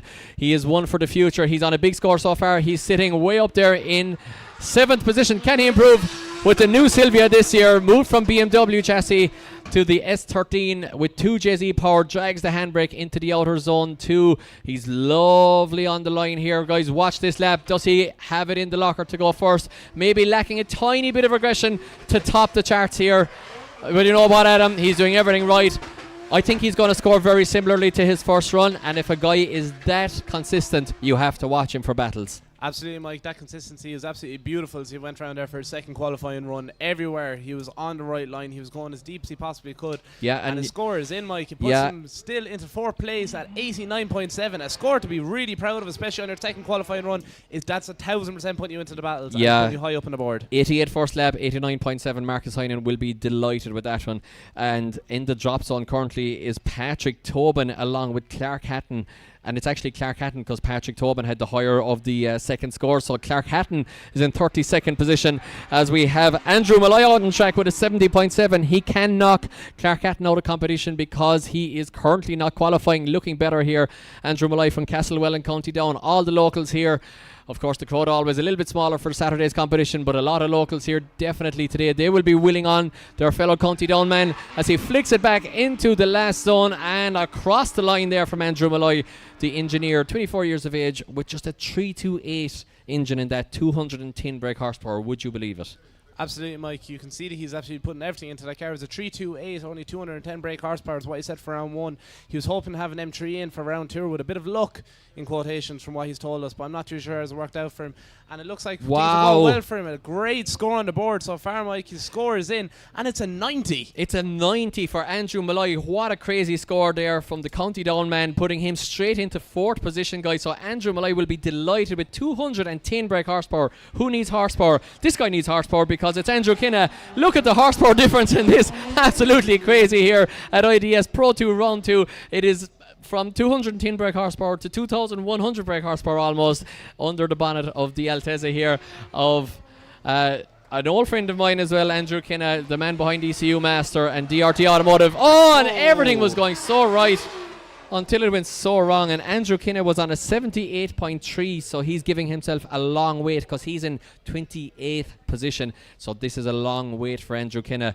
Now I can announce that Clark Hatton is in 33rd position, Patrick Tobin is in 32nd position, and David Flaherty is in 31st position. So Clark Hatton eliminated from competition. It's a testing year for him. This new M2 BMW is still in development. He's not going to be too upset. He wants to pace it against similar competition, and I'm sure we'll be seeing him climbing up through the ranks according as the year goes on and they get that car dialed in. Now on the line is another man I know very well who helped me out a lot in my own drifting towards the end of my tenure. It is Cian Leahy from Mill Street, and it should be Cian Leahy from it is indeed Cian Leahy from Mill Street, but it should be Callum Coogan, who is on an 88.7. As I get stuff thrown at me here, sweets thrown at me from the judges, and I will eat that later on, by the way. Not while I'm commentating in case I choke again.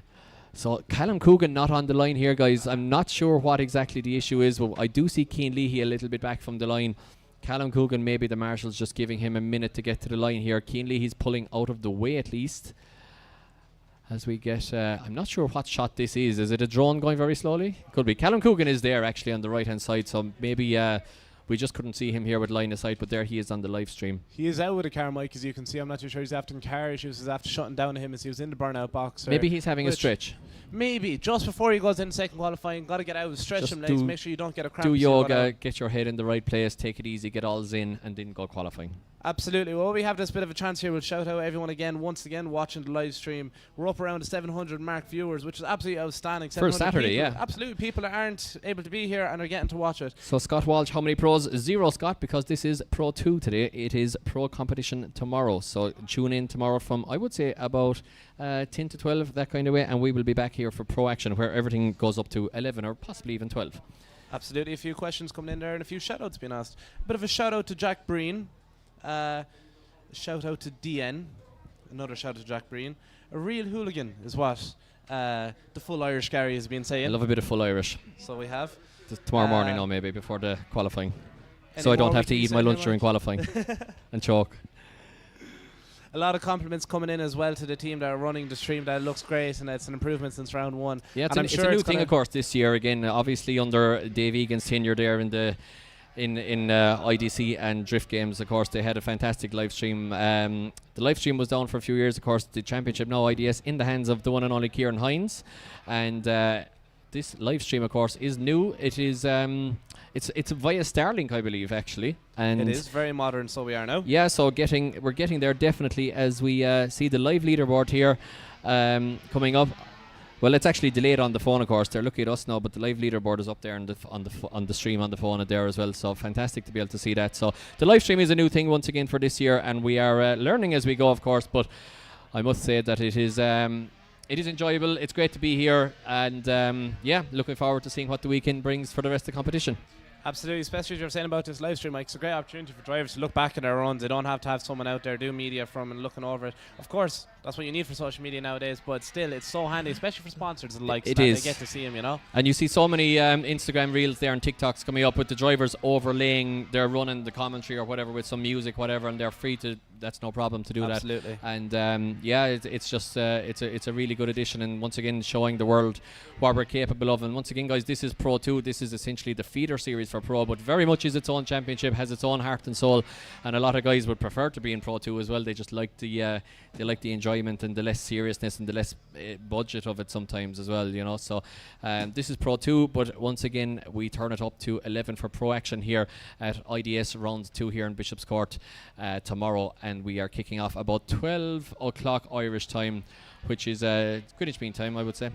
And so if you're out in Europe, you can do your calculations, or if you guys are in the States, we have to stay up till all hours of the morning to see James Dean and Jack Shanahan and Connor and whoever else competing in Formula Drift there. So you guys might just have to get up early in the morning to watch us. Absolutely. If you are viewing from abroad or anywhere like that, or even somewhere random, make sure to put it in the comments below and we'll try to give you a shout out. It'd be great to see where people are watching from. Yeah, stick in a few flag emojis there, guys, to see where you're watching from. Presuming there's a lot of Ireland, but hopefully we get a couple of foreign people overseas watching on the Saturday. It would be great to see it. Absolutely, and once again we want to give a huge shout out to our sponsors as well, who are making all this possible for us, including the live streams and every bit of work that goes in here. A huge shout out to all the teams and everyone that put it together. But once again, a huge shout out to our main title sponsors, Red Bull and Lucky Day Competitions, who are powering the Irish Drift Series for 2025.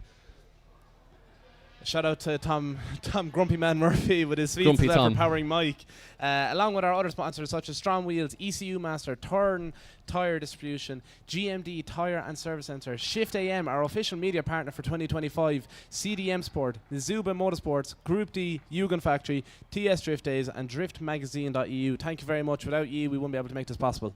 Absolutely. What do you think of qualifying so far, Adam? It's been good. It's been a little bit sketchy. The track is deceptively technical. It's slightly like Watergrass Hill that we have down in Cork that way. It's not slow, but there's not a huge entry speed. It looks quite slow on the live stream. It's much faster than that in real life, I assure you. But what do you make of it so far? Do you any standout moments? Do you or anybody standing out? Any drivers? Standing out to me, absolutely. Matt, I can't pronounce his Darren. name. Darren, that's who it is. Matt Darren. Matt, blown away. I've seen him throughout practice and he was doing great, but he blew me away with his first qualifying run, even his second one. You did just send it a bit too hard, but even at that. I was only thinking about it there, Mike. This is probably the flattest track that we have on the grid throughout the season. Yeah. We're up here twice, as everyone knows. I'm not too sure if it's going to be the same layout or not. Most other tracks, such as like a 360, 360 is basically like the level of 3 different stories. Mondello, you're coming over that hill. In Watergrass Hill, there's a bit of a dip as you go down. Here's all flat. So you're an ex-pro driver as well. What kind of difference does that make for the drivers out there? What's the difference between coming over a hill and being on a flat area like this? How you find it when you're drifting? It's okay once you get a bit of practice. It's actually fine.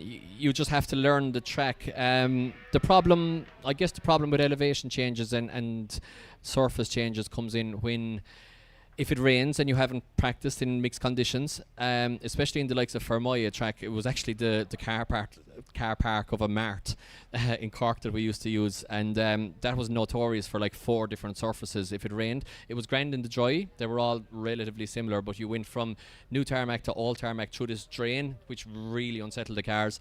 And then if it rained a little bit at all, you went from no grip down into the wall to huge grip to no grip and back again. So it's not too bad if you've had some time to practice. It's okay. It's genuinely okay, but you do need that practice time. Okay, so Red Don Burkett is here. If we can, as we have the camera on the crowd, the very good-looking Red Don Burkett is saying to me that, Red Don, show your beautiful face here. Come in here. Where's the camera? The camera's there. Right there in front of you. So Red Don, let's see. Let's just show the viewers at home. So this is what Don is showing us right now. So hang on until I get it back on. So Eddie Power is driving a borrowed car from Peter Malloy, who is driving my car, and that's from Red Don Burkett. I like how you signed it off. Eddie Power is driving Peter Malloy's car, and Peter Malloy is driving your car. Correct. Why doesn't Eddie just drive your car and Peter drives his own car? Peter's car is very, very sick. Say that again? Pete's car is very, very sick. So Peter is driving your car, and Eddie is driving... Also my car. Oh, also your car. Okay. Pete put the engine in my car 2 weeks ago as a surprise. Yes. Then found out his car was sick. No, they don't want to see me. They want to look at you. So then Pete asked, could he drive my car? And I said, of course. So then Eddie asked Peter, could he drive his car? And Pete said, of course, on my behalf.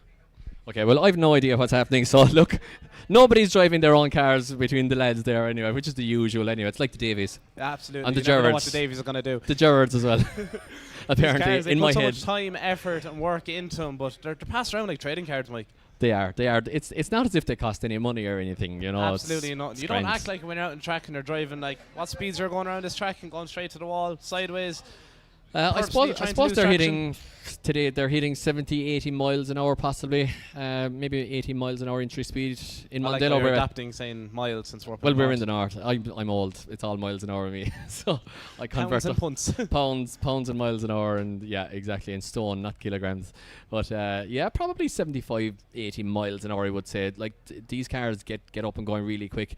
I've a few motorbikes as well, and while they are insanity acceleration wise, these drift cars, the higher powered ones, are crazy.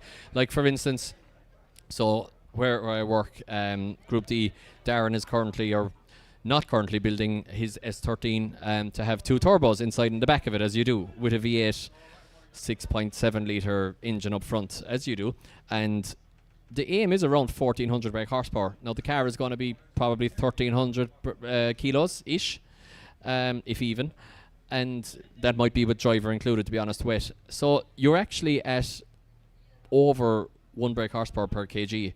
So if you think of a modern litre bike, which are a race litre bike putting out 220, 30 brake horsepower, if you put a 70 kg rider up on that, you're at possibly slightly higher power to weight than a modern litre race bike. More than F1, I would say, or thereabouts with F1. So the acceleration of these cars, the higher level ones, is absolutely insane. The Driftmasters stuff, the FD stuff, you know. So yeah, very interesting stuff. These Very cars scientific can by you, Mike. well, these cars can get up and going really quickly. Basically, they're fast. Okay, they're very fast. Okay. Simple. Yeah. Car go vroom, Car car go go- sideways, car Yeah. go skirt. And go. Exactly. No, this one doesn't go because Keane Lee only has natural aspiration under the bonnet of his BMW. But let's see if he can use his 330 BMW to good use here because he is currently on an 81.7. He'll want to improve. Nice line here so far from Lee. He has his back bumper, hangs off the E46, and he finally loses it. It's not going to be in his way at least. He'll get that out of the way. It's a great line here from Lee. He maybe could be a tiny bit wider there as he exits on 2. Does he transition a bit early here? Maybe tiny bit early. Not a bad line though from Leahy overall as he switches it back. And you know what? That's a good line. Maybe a tiny bit late with the clutch kick. Could have kept the car slightly further up. But that's, once again, that's me picking holes in a run. That's generally really good, to be fair. So Leahy will be happy with that one. And he will be delighted with that one. It moves him up to 12th position with an 85.7. And his goal for the year is to beat Ian Patterson in the E30. So he'll be very, very happy with that one. Absolutely. He was a man I was talking to last night. I was saying, was he hoping for the weather to change? Because I saw the forecast and it could change around 4 p.m. kind of mark. He was saying, do not, I really hope it does kind of change and gets a bit wet, because he's sitting on 250 brake horsepower now. But if it rains, in his words, it's 500 on a wet day. It is, exactly. Well, it doesn't know that it's only 200 brake horsepower. So Dean Shields is on the line. Dean Shields, as we are starting to get up the championship in that reverse order once again, Dean Shields is on a 68.7.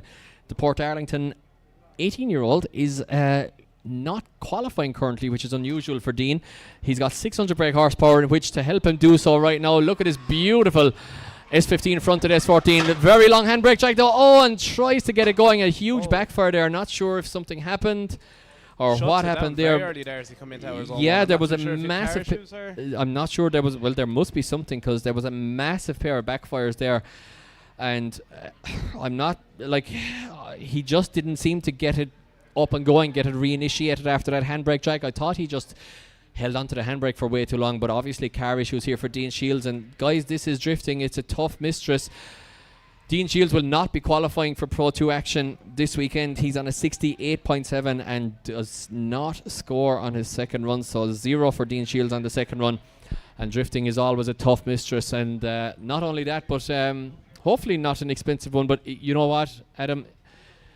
Most of these cars are running map sensors. They'll still run okay with an intercooler pipe off. Some still on airflow meters, and it might have just been simple as a boost pipe coming off. Absolutely, Mike. As like one of our sponsors, ECU Master, that's in place there to make sure your engine is kept safe. When it does hit the limit, where it does hit, when it's going too far and something could get damaged, the ECU is there to keep things as safe as possible. Well, and mind it. I hope it leaves it hit the limiter a few times. Oh, yes, of course, I think yes. Dwayne McKeever's ECU definitely lets him hit the limiter, I'd say. It has to. He gets a high score every weekend. Must It's like be, must his be, must limiter be the scores reason why. in 5 figures. It's 10,000 or something usually. As we can see here anyways, Dean Shields has stopped in the midst of the track. I'm not too sure exactly what's happened. We've not heard anything back. He is out with the car, so he's obviously lost all power. But we can see the good old Richie Kelleher coming to save him here in the Red Bull. The 18 Red music Bull is Ford. playing in my head currently now with Richie. Look at the shades. Wow. How cool. The big thumbs up. See, One of my best friends is Richie, and helped me out back in the day as well. He was one of my crew, along with track controller here, Sean Healy. The three of us were the team in 2009 when we won this championship, the CB Pro Championship, and we just basically partied our way. I had an XESB van. If you were watching from abroad, it's like our electricity supply board. It's our national electricity board, and they had all their vans are this horrible dark yellow, and I had an XESB van for my towing rig, which was also my daily because I had no money because I was drifting. Still don't, and I'm not drifting.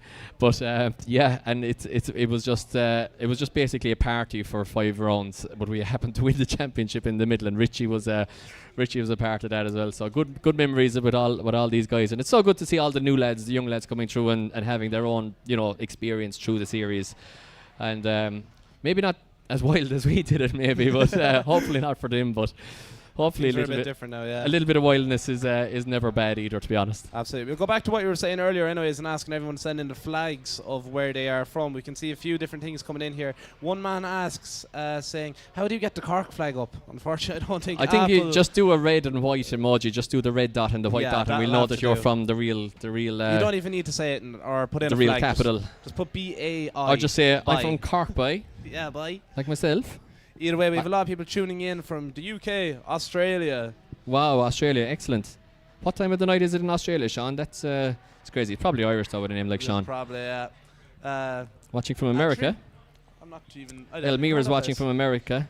In Ohio, yes, there is. Adri. Wow.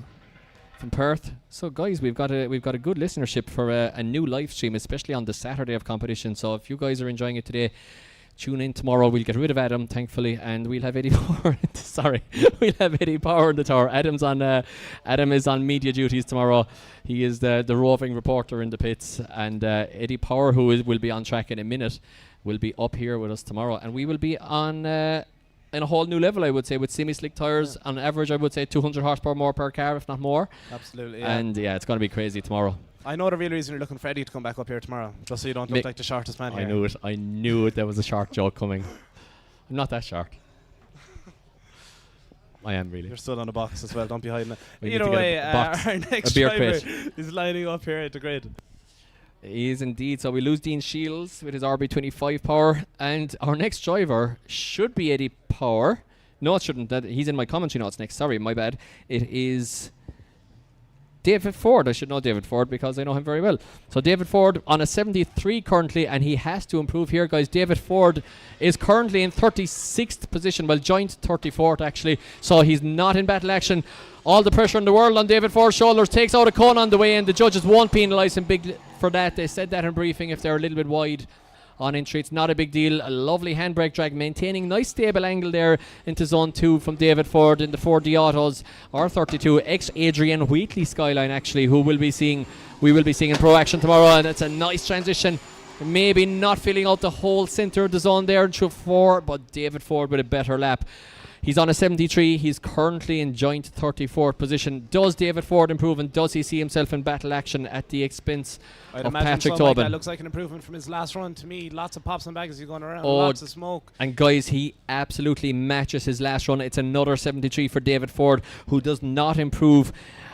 And David Ford will be going home. So once again, drifting being a tough mistress. David Ford not qualifying as we move it along to a man who's on a 0 in a borrowed car, the most complicated borrowed car situation in all of eternity. It's your commentator for the pro class tomorrow, Eddie Power, in a borrowed E46 BMW. He started his drift career in an E46 practice car. He got the 180SX for competition. He's not driven this car before. He's not driven this track. He went wide on the first lap. He's after going too tight on the second one, and that might be all she wrote for Eddie with a field of 56 or 7 drivers to get through. Is it going to be enough, Adam? I don't know. I'm not too sure, Mike. I'm not too sure. As we said, he did not have any practice. He didn't have anything like that because he had issues with his own car. So this is his only second time ever running this track. He didn't get any chance to practice in his car. He's in now. Second time ever driving this car. Second time ever driving this track. Not the worst run for a fella that just went out there. Something definitely to be proud of, but I'm not too sure is it going to get him into competition. Guys, can we hear a round of applause for Eddie Power doing a great job there in the second half of the run, but unfortunately messing up the entry, which is to be expected from a borrowed car, to be very, very honest. So let's see if Eddie Power improves. He does improve because he got a 0 on the first one, but it's a 47. So 47-4-0 for Eddie Power. Eddie is in the rookie championship as well, so that will go towards points within that for him as well. He did land in second, if not third place, if I'm correct, in round 1. Second, I believe, yeah. So he'll be getting points for his rookie championship, as you mentioned, which is one of the advantages, of course, of the way the championship is set up here. Now we move it along to young Jamie Hines, who's in no such trouble. As he fires in his Sylvia, maybe drops a wheel very slightly on the outside there of zone 1 and is very straight there, has a wobble on the transition. Doesn't quite get the car snapped from, well, you don't have big angle coming into that transition anyway, but doesn't get the car fluidly through that transition.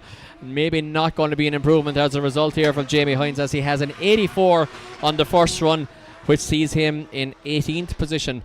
The young junior driver here from Galway. You know this, you've seen this guy driving a lot down in 360 Motorsports Park in Kerry. Adam, what do you think of him? Absolutely. It was only just about a year ago, midsummer last year, that Jamie started kind of drifting, really. He was telling me that was his second ever day out. He was doing a bit of training with one of our judges here, actually, Tom Murphy.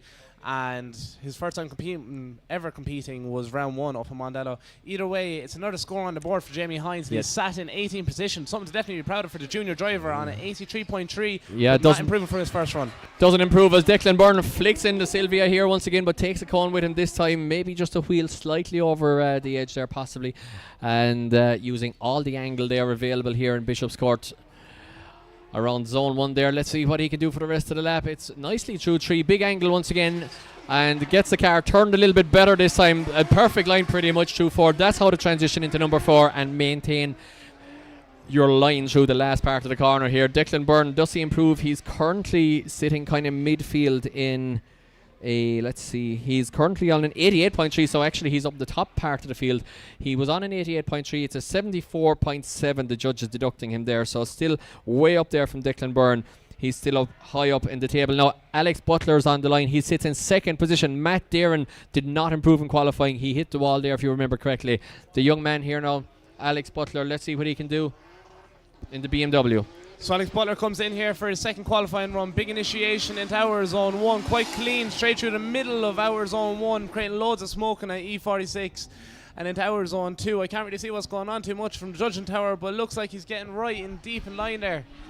Yeah, the judges with extra cameras, of course, over on their screens, more than what we can see here. But we are looking at what you guys are looking at there on the live stream. And you know what? What I'm looking at looks pretty good there on track, Looks to be pretty honest. Good to me too, Mike. Yeah, from young Alex Butler there, the Pro 2 junior driver. Remember, guys, he's a junior driver. These guys are all 13 to 16 years of age. And what a lap that was from young Alex Butler. And do Mike, we have a score? We do have a score. So, guys, and that puts him in. That puts him in. And, guys, can we have a little bit of a hush here? And I want to hear the reaction to this. Alex Butler, the junior driver, has just topped qualifying with a score 94. Great support from Alex Butler as we can hear all the claps, roars and cheers around the side of the track here, Mike. But anyways, up next we have the one and only Luke Talley lining up for his second run in qualifying. We do indeed. And I almost choked when this car was on track last time. It is a GTR 86, a GR86 with a, or GT86, sorry, with a GR86 front. Getting confused myself there. A beautiful livery here in the exemplar livered self-sponsored car. Luke is the man behind that service who will pick you up at Dublin Airport, take your car away, and you can enjoy your holiday without all the stress of parking in Dublin Airport car park. What an absolutely stunning car, Mike, at 750 in brake horsepower. A stunning car and a stunning man. Oh, so it is. And a stunning service he provides. Exactly. So Luke Talley with an 88.3 on his first run. And he just scores a 79, so no improvement from Luke Talley there. Good score as well from him on the second one. Doesn't improve. Now we move it along to Bartek Blazejewski here. The young man is also a Pro 2 rookie driver. In the BMW, fires it one direction, fires it the other. Look at the handbrake check. Oh, that's a really nice entry. Gets the angle dialed on and then maintains it nicely down into the first corner. Powers through the transition. Can he hold it here? Oh, I just hear a moan from the judges. Not sure what they didn't really like there. Did he slow it up? Did he waver coming into the outer zone 2? I'm not sure, but he's bang on line here for outer zone 3 and gets it transition back nicely for 4. Maybe didn't enter 4 perfectly wide enough, but overall I really like that lap. But I think there was something slightly funny coming into 2 there. Absolutely, Mike. From our point of view, it looked like an absolute outstanding run. He's definitely a great steerer of that car, but as we said, we did hear a small bit of a groan there from the judges as he came into our zone 2, and there's a reason why we're here commentating. They're judging because they know what's going on. Well, I think they might have been just groaning because they thought he was about to hit the wall, because you know what? Bartek Blazejewski, the rookie driver, has just gone into first position with a 94.7 for Bartek. He'll be delighted with that. So we've got a junior driver in second position. We got a rookie driver in first position. It's heating up here in qualifying as we move it along to a man who's not even qualifying. It's Dean Shields. Oh no, it's not Dean Shields. I'm getting mixed up with my cars. It's Jake McElveen. I should know Jake McElveen's car. It's an 88 for Jake McElveen. He's well in the show. He's fine. He's fine. I was looking at my commentary notes there and it was Dean Shields on the notes. But you know what? Jake McElveen, he's out there, just have fun, Mike. He knows he's got a great score on the board already, but he's not holding back. He's putting down another great score, so he is, Mike. As you can see, he's hitting every zone exactly how the judges want to see it. Yeah, he's currently on an 88, so Jake McElveen there, tied with Jake Davey, 2 junior drivers here. But I can see the scores have jumped, and that means that Jake McElveen has improved. It drops him in to an actual dead heat for 5th position with Marcus Heinen, both drivers on exactly the 2 same scores with an 89.7 for Jake McElveen. Huge score from him as the scores start to really heat up here as qualifying, as always, gets super entertaining for Pro 2. And we move it along to Justin Murphy with an 81.3 in his first run. Maybe leave you a couple of points there on the outside at him, not as wide as he should be. Not as wide as he should be, Mike, but huge angles. You can see him absolutely pushing that car. You can see he's an aggressive driver and he's giving everything. He's not holding back despite actually flipping the car back in round 1. But you can see he's quite comfortable in it and he knows how to drive it and get it where he wants it to be. Runs around the track. That was quite a fast run as well, Mike, so if he gets into the battles, That's going to be a good run, and he's going to be definitely a competitor for today. Giving the JZ death there across the line, hitting the limiter. And I can let you know here, guys, that Patrick Tobin is still hanging on there in 33rd position, or in 32nd position, sorry. Tied with Clark Hatton on score there, but his second score better than Clark, so he's in 32nd. And Patrick Tobin still hanging on. And Justin Murphy's score does drop in. Let's see where Justin is. Does he improve? He does improve. It's an 84.3 for Justin Murphy, putting him into 18th position. So we move it along. It is Dean Davey leaving the line with a 79.7 on his first one. Hitting the limiter, maybe geared a tiny bit short there. Not really though. Actually does carry perfect speed into the first corner. I beg your pardon. Very nice entry there. Now dabbing the handbrake just to get the 180 nice and settled. Listen to the lovely limiter sound of this car. Just absolutely super fast limiter. Maybe not as wide as he would like to be on outer zone 3. You know, he definitely could use a little bit more wheel speed in this car because he's giving it absolute death. Absolutely, Mike. He knows well how to spin it around the place anyways. He knows exactly what the Davies do and how do they do it, because that was a beautiful run. The whole family are great drivers, and you can see that by the two brothers driving today. You can indeed, and let's wait for his score to drop in. And Dean Davey, Dean Davey does improve. He puts it up to his brother, beats his brother with an 89, so Dean Davey up into 8th position. As we go on to Gar Collins in the BMW, it's an 80.7 for Gar Collins so far. 2JZ power, lots of horsepower in this car. It's actually 500 brake horsepower. And let's see if he can improve now, because you know what? He's on 80.7. He's not perfectly safe yet because he's in 25th position, but he should be okay, I would say. Absolutely, but he still would like to improve, and it is a good lap there. And a little bit of a more control lap, I would say, there than we're used to seeing from Gar Collins. Always very wild, almost did it backwards this time, had the control lap on the second one there, Adam. Absolutely, Mike. You can see him there as he went around to turn back to go into the pits. He actually hit the tyre bale over there, so he's definitely comfortable in that car, and he's pushing that 2JZ BMW E46 around the place. He does improve actually, but he doesn't improve position. It's from an 80.7 to an 81, so slight improvement there for Gar Collins. Very consistent. Dylan Wilson in the BMW is up next with an 84.7 on his first run. He's well safe for battle action, but once again will want to improve. Flicks it left, flicks it right, flicks it left again. Oh, beautiful entry there and a beautiful line from Dylan here in the E92. Does he get it out to the outside of the zone? He does, but a little bit of a waver there. Big correction. You saw his wheels going straight there. So unfortunately not the perfect outer zone 2 there. Tidies it up now, gets onto the outside of zone 3. Absolutely, Mike. Loads of angle there as he flicked back in for our zone 4. Definitely a beautiful looking car and a 360 as he passes the line here in the second qualifying one. Will it be an improvement from his last run, Mike? I'm not too sure. Are we going to see him in battle action yet? I'm sure so after how that looked to me, but it's all down to the judges and what they say next. It is indeed all down to the judges. The three wise men, or sometimes the three cranky men, depending on the run of Tomas Falvey, Tom Murphy and Kieran Hines. I would say about a combined drift experience for about 45 to 50 years there, genuinely, between the three of them. So their lifetime, Mike. Just exactly. So moving it along to Ryan Nelly. Not qualifying so far, interestingly here. Ryan Nelly with a 70.7 is not in qualification spots, and he does have championship aspirations here. He's well up in the championship, but he's not well up in qualifying. He really has to improve here in the Des Nelly family-sponsored PS13 here. I know his dad John very well. He'll be egging on Ryan here behind the wheel. New build for this year with 2JZ power, and crosses the line. They've ironed out the bugs of this car. They did some practice days. They had numerous bugs. They've ironed them out, and it looked like a better lap that time from Ryan Nelly. Absolutely, Mike. As we said before, that's probably one of the longest competing cars on the grid today, I'd say. It was driven back in the Pro Drift days by Mike Swan and has been passed down through the lines, and it's now with Ryan Nally, and he's given it his all at only 21 he's years only of age. Only a young fella. It's only a young fella. 26th position for Ryan Nally with an 80.7. Should see him safe. We lose Patrick Tobin. David Flaherty is in the drop zone now. David Flaherty sits in 32nd position, and another man not qualifying will be Ian Patterson. It doesn't come together for him Couple of car gremlins there, I think, this morning in practice. So very little practice. They have the car working now, but very little practice there, I believe, this morning for Ian Patterson. So that will not be an improvement, obviously, on his first one of a 69.7. Absolutely, Mike. An absolute disappointment. A great man, a good friend of yours, as I know, and he has had a few car issues over the last few days. An insane car, very powerful car. Oh, extremely fast as you car, said yeah. before, only running on 15-inch tyres. So Yeah, crazy build, absolutely. All the horsepowers with a 1UZ turbo, 4-litre V8 turbo under the bonnet of that small little E30 BMW, so crazy stuff there. Ian will be back stronger, I'm sure, for round 3 in Watergrass Hill as we move it along to Conor Duggan.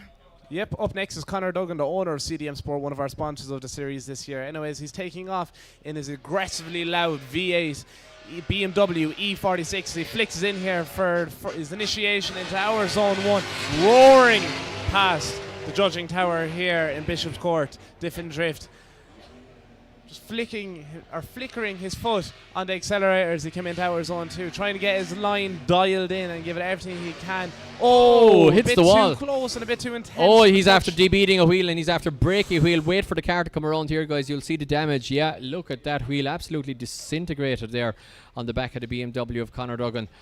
And looks like the bodywork of that car actually escaped, which would lead me to believe that the wheel took the impact there, to be honest. So, that might be aesthetically okay. We can see the wheel after braking, but you know what? Oh, that's going to be after bending something. Although the E46 is quite strongly constructed, I will say, in the back, to be fair. So he might get away with it, but they are good to bend hubs and things like that. So he'll have the toe plates out for the second.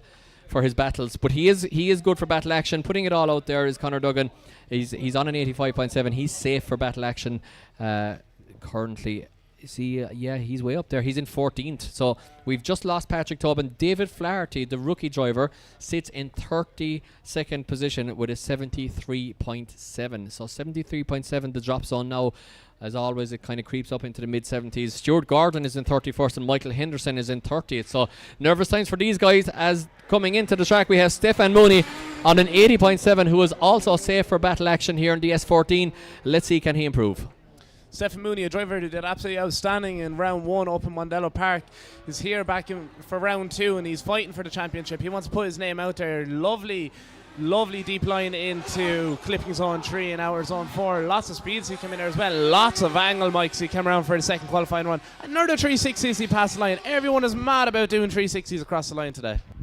Yeah, we've got plenty of wind to take away the tyre smoke, and it's not blowing directly into our faces today for once. So we'll allow it. Absolutely, but we can see everyone else to the far side of the track getting quite covered in it, but exactly. It's not staying for too long. The big fan is on over in the distance, as I can see, so the big fan for the tyre smoke. So Stefan Mooney, the junior driver, does improve very slightly as well. He was on an 80.7. He scores an 81. So we are almost gridded for battles here, but we have a couple more drivers to go. It's Ericus Navicus, who's on a 0 so far, guys. He's in 4th in the Pro2 Championship, but he is currently nowhere when it comes to round 2 here in qualifying, because he's on a 0. Huge pressure in the head of the man here, I'm sure, behind the wheel of the beautiful E46 BMW. Look at this car. What a fantastic body kit on this car. Does he maintain his cool? He does indeed. Guys, let's hear it. Under pressure, 1 to get it done for Ericus Nevitskas. Absolutely, Mike. I'm sure that's going to be an improvement on his last score from what I can remember of his It first run. definitely will, because his last score was a a 0. It was a 0, wasn't it? Yeah, well, he passed the line this time, so I'm sure it's a score. So we're just waiting for the judges to knock that in here so we can have a look at it and see where he is. Will he make it? Yes, he does. Does he? Hang on, no, we just got to find him here. Thought I just saw Hang Mike. on a second. Oh, we'll get back to Ericus' score in a second here, guys.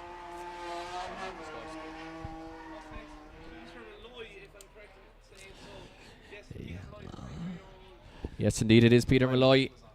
Indeed, it is Peter Malloy. We lose Adam's mic there for a split second. Peter Malloy, the 23-year-old from Castlewellan in County Down.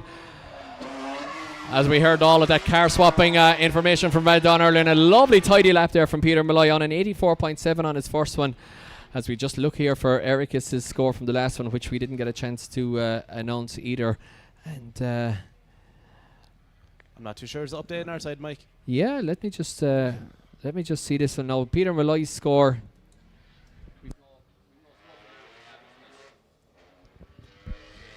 So just double checking something here now, guys.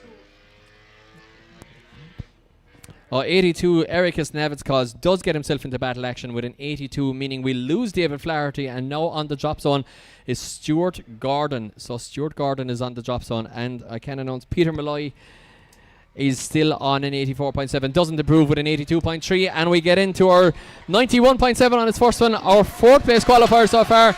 It is young Danny Devine from just near Naas there in County Kildare. This is my tip for taking the win here today. He was spectacular on this track, even in Pro action last year. Took a Pro 2 podium, I think the Pro 2 win if memory serves me correctly, and took a Pro podium on the Sunday. What a drive it was.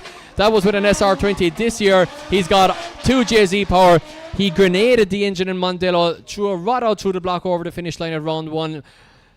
Charlie, his dad, and all the family got together down at DRT Automotive, got that car together, and he is back in action, baby, with a new 2JZ. He's on a 91.7 and doesn't improve there. It's an 87.3 for Danny Devine. Went for the big lap again, Adam. Didn't quite come off, but that's exactly what he needed to do to beat these big scores in the 90s. Absolutely, Mike. I don't think he has any other setting than going for the hardest run. But either way, we're going down. And it's our last driver, yeah. Jake Davey, round 1's winner, coming straight in here. The only 15-year-old at Carrick Karting. S14, SR20, 400 and brake horsepower, coming into outer zone 2 here. Doesn't look as great as his first run, Mike, from what I can see so far, and trying to catch a good eye on it. But he's come back around here for clipping zone 3. Lots of speed in that car. Car looks like it's running great for him so far today, yeah, Mike. Yes, let's see if Jake Davey can take the qualifying win here. He is an up-and-coming driver. Took the podium at round 1 in the Carrick Karting. I don't even know which car it is anymore, because it could be his, it could be Dean's, it could be his dad Nicky's, who we'll see in action tomorrow. Who knows? You never know. But what it's a Davey. You never know what the Davies are going to do.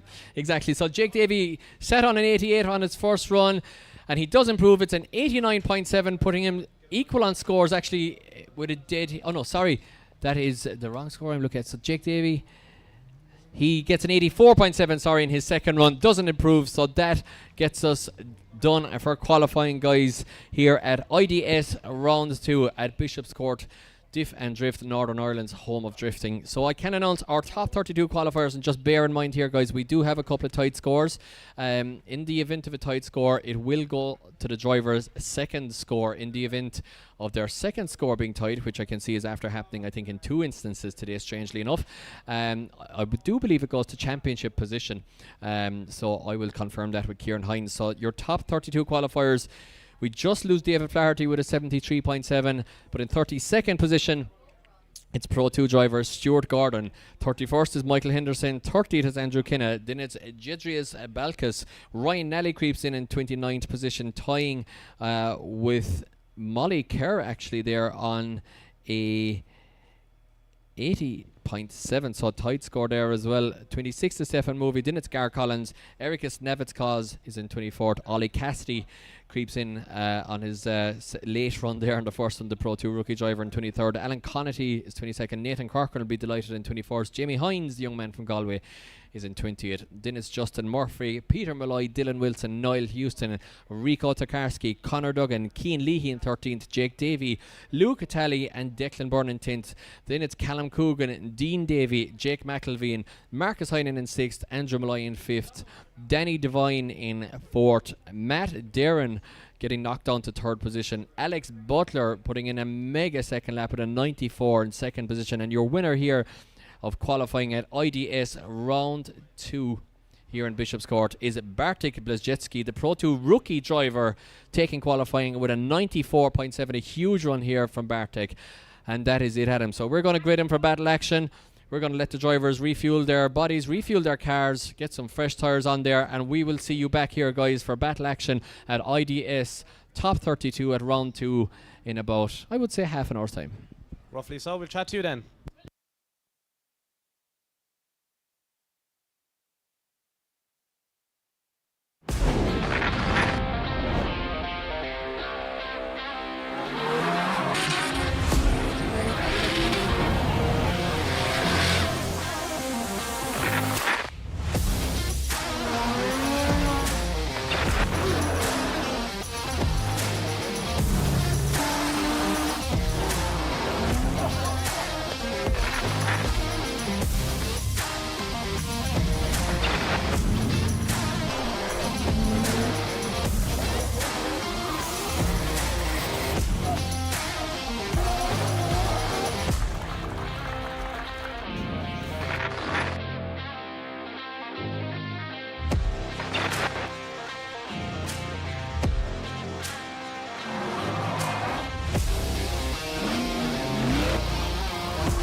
So just to announce, guys, we are told here that it will actually be about an hour's time before we are back in competition.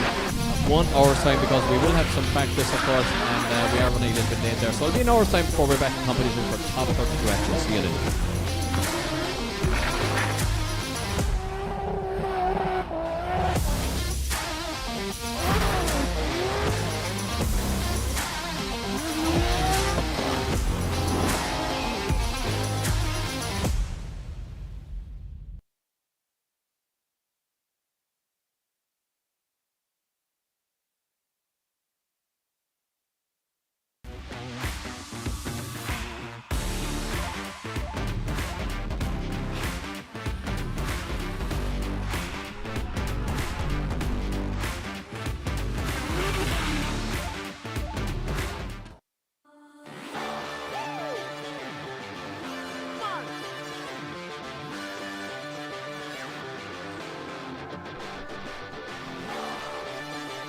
Come on.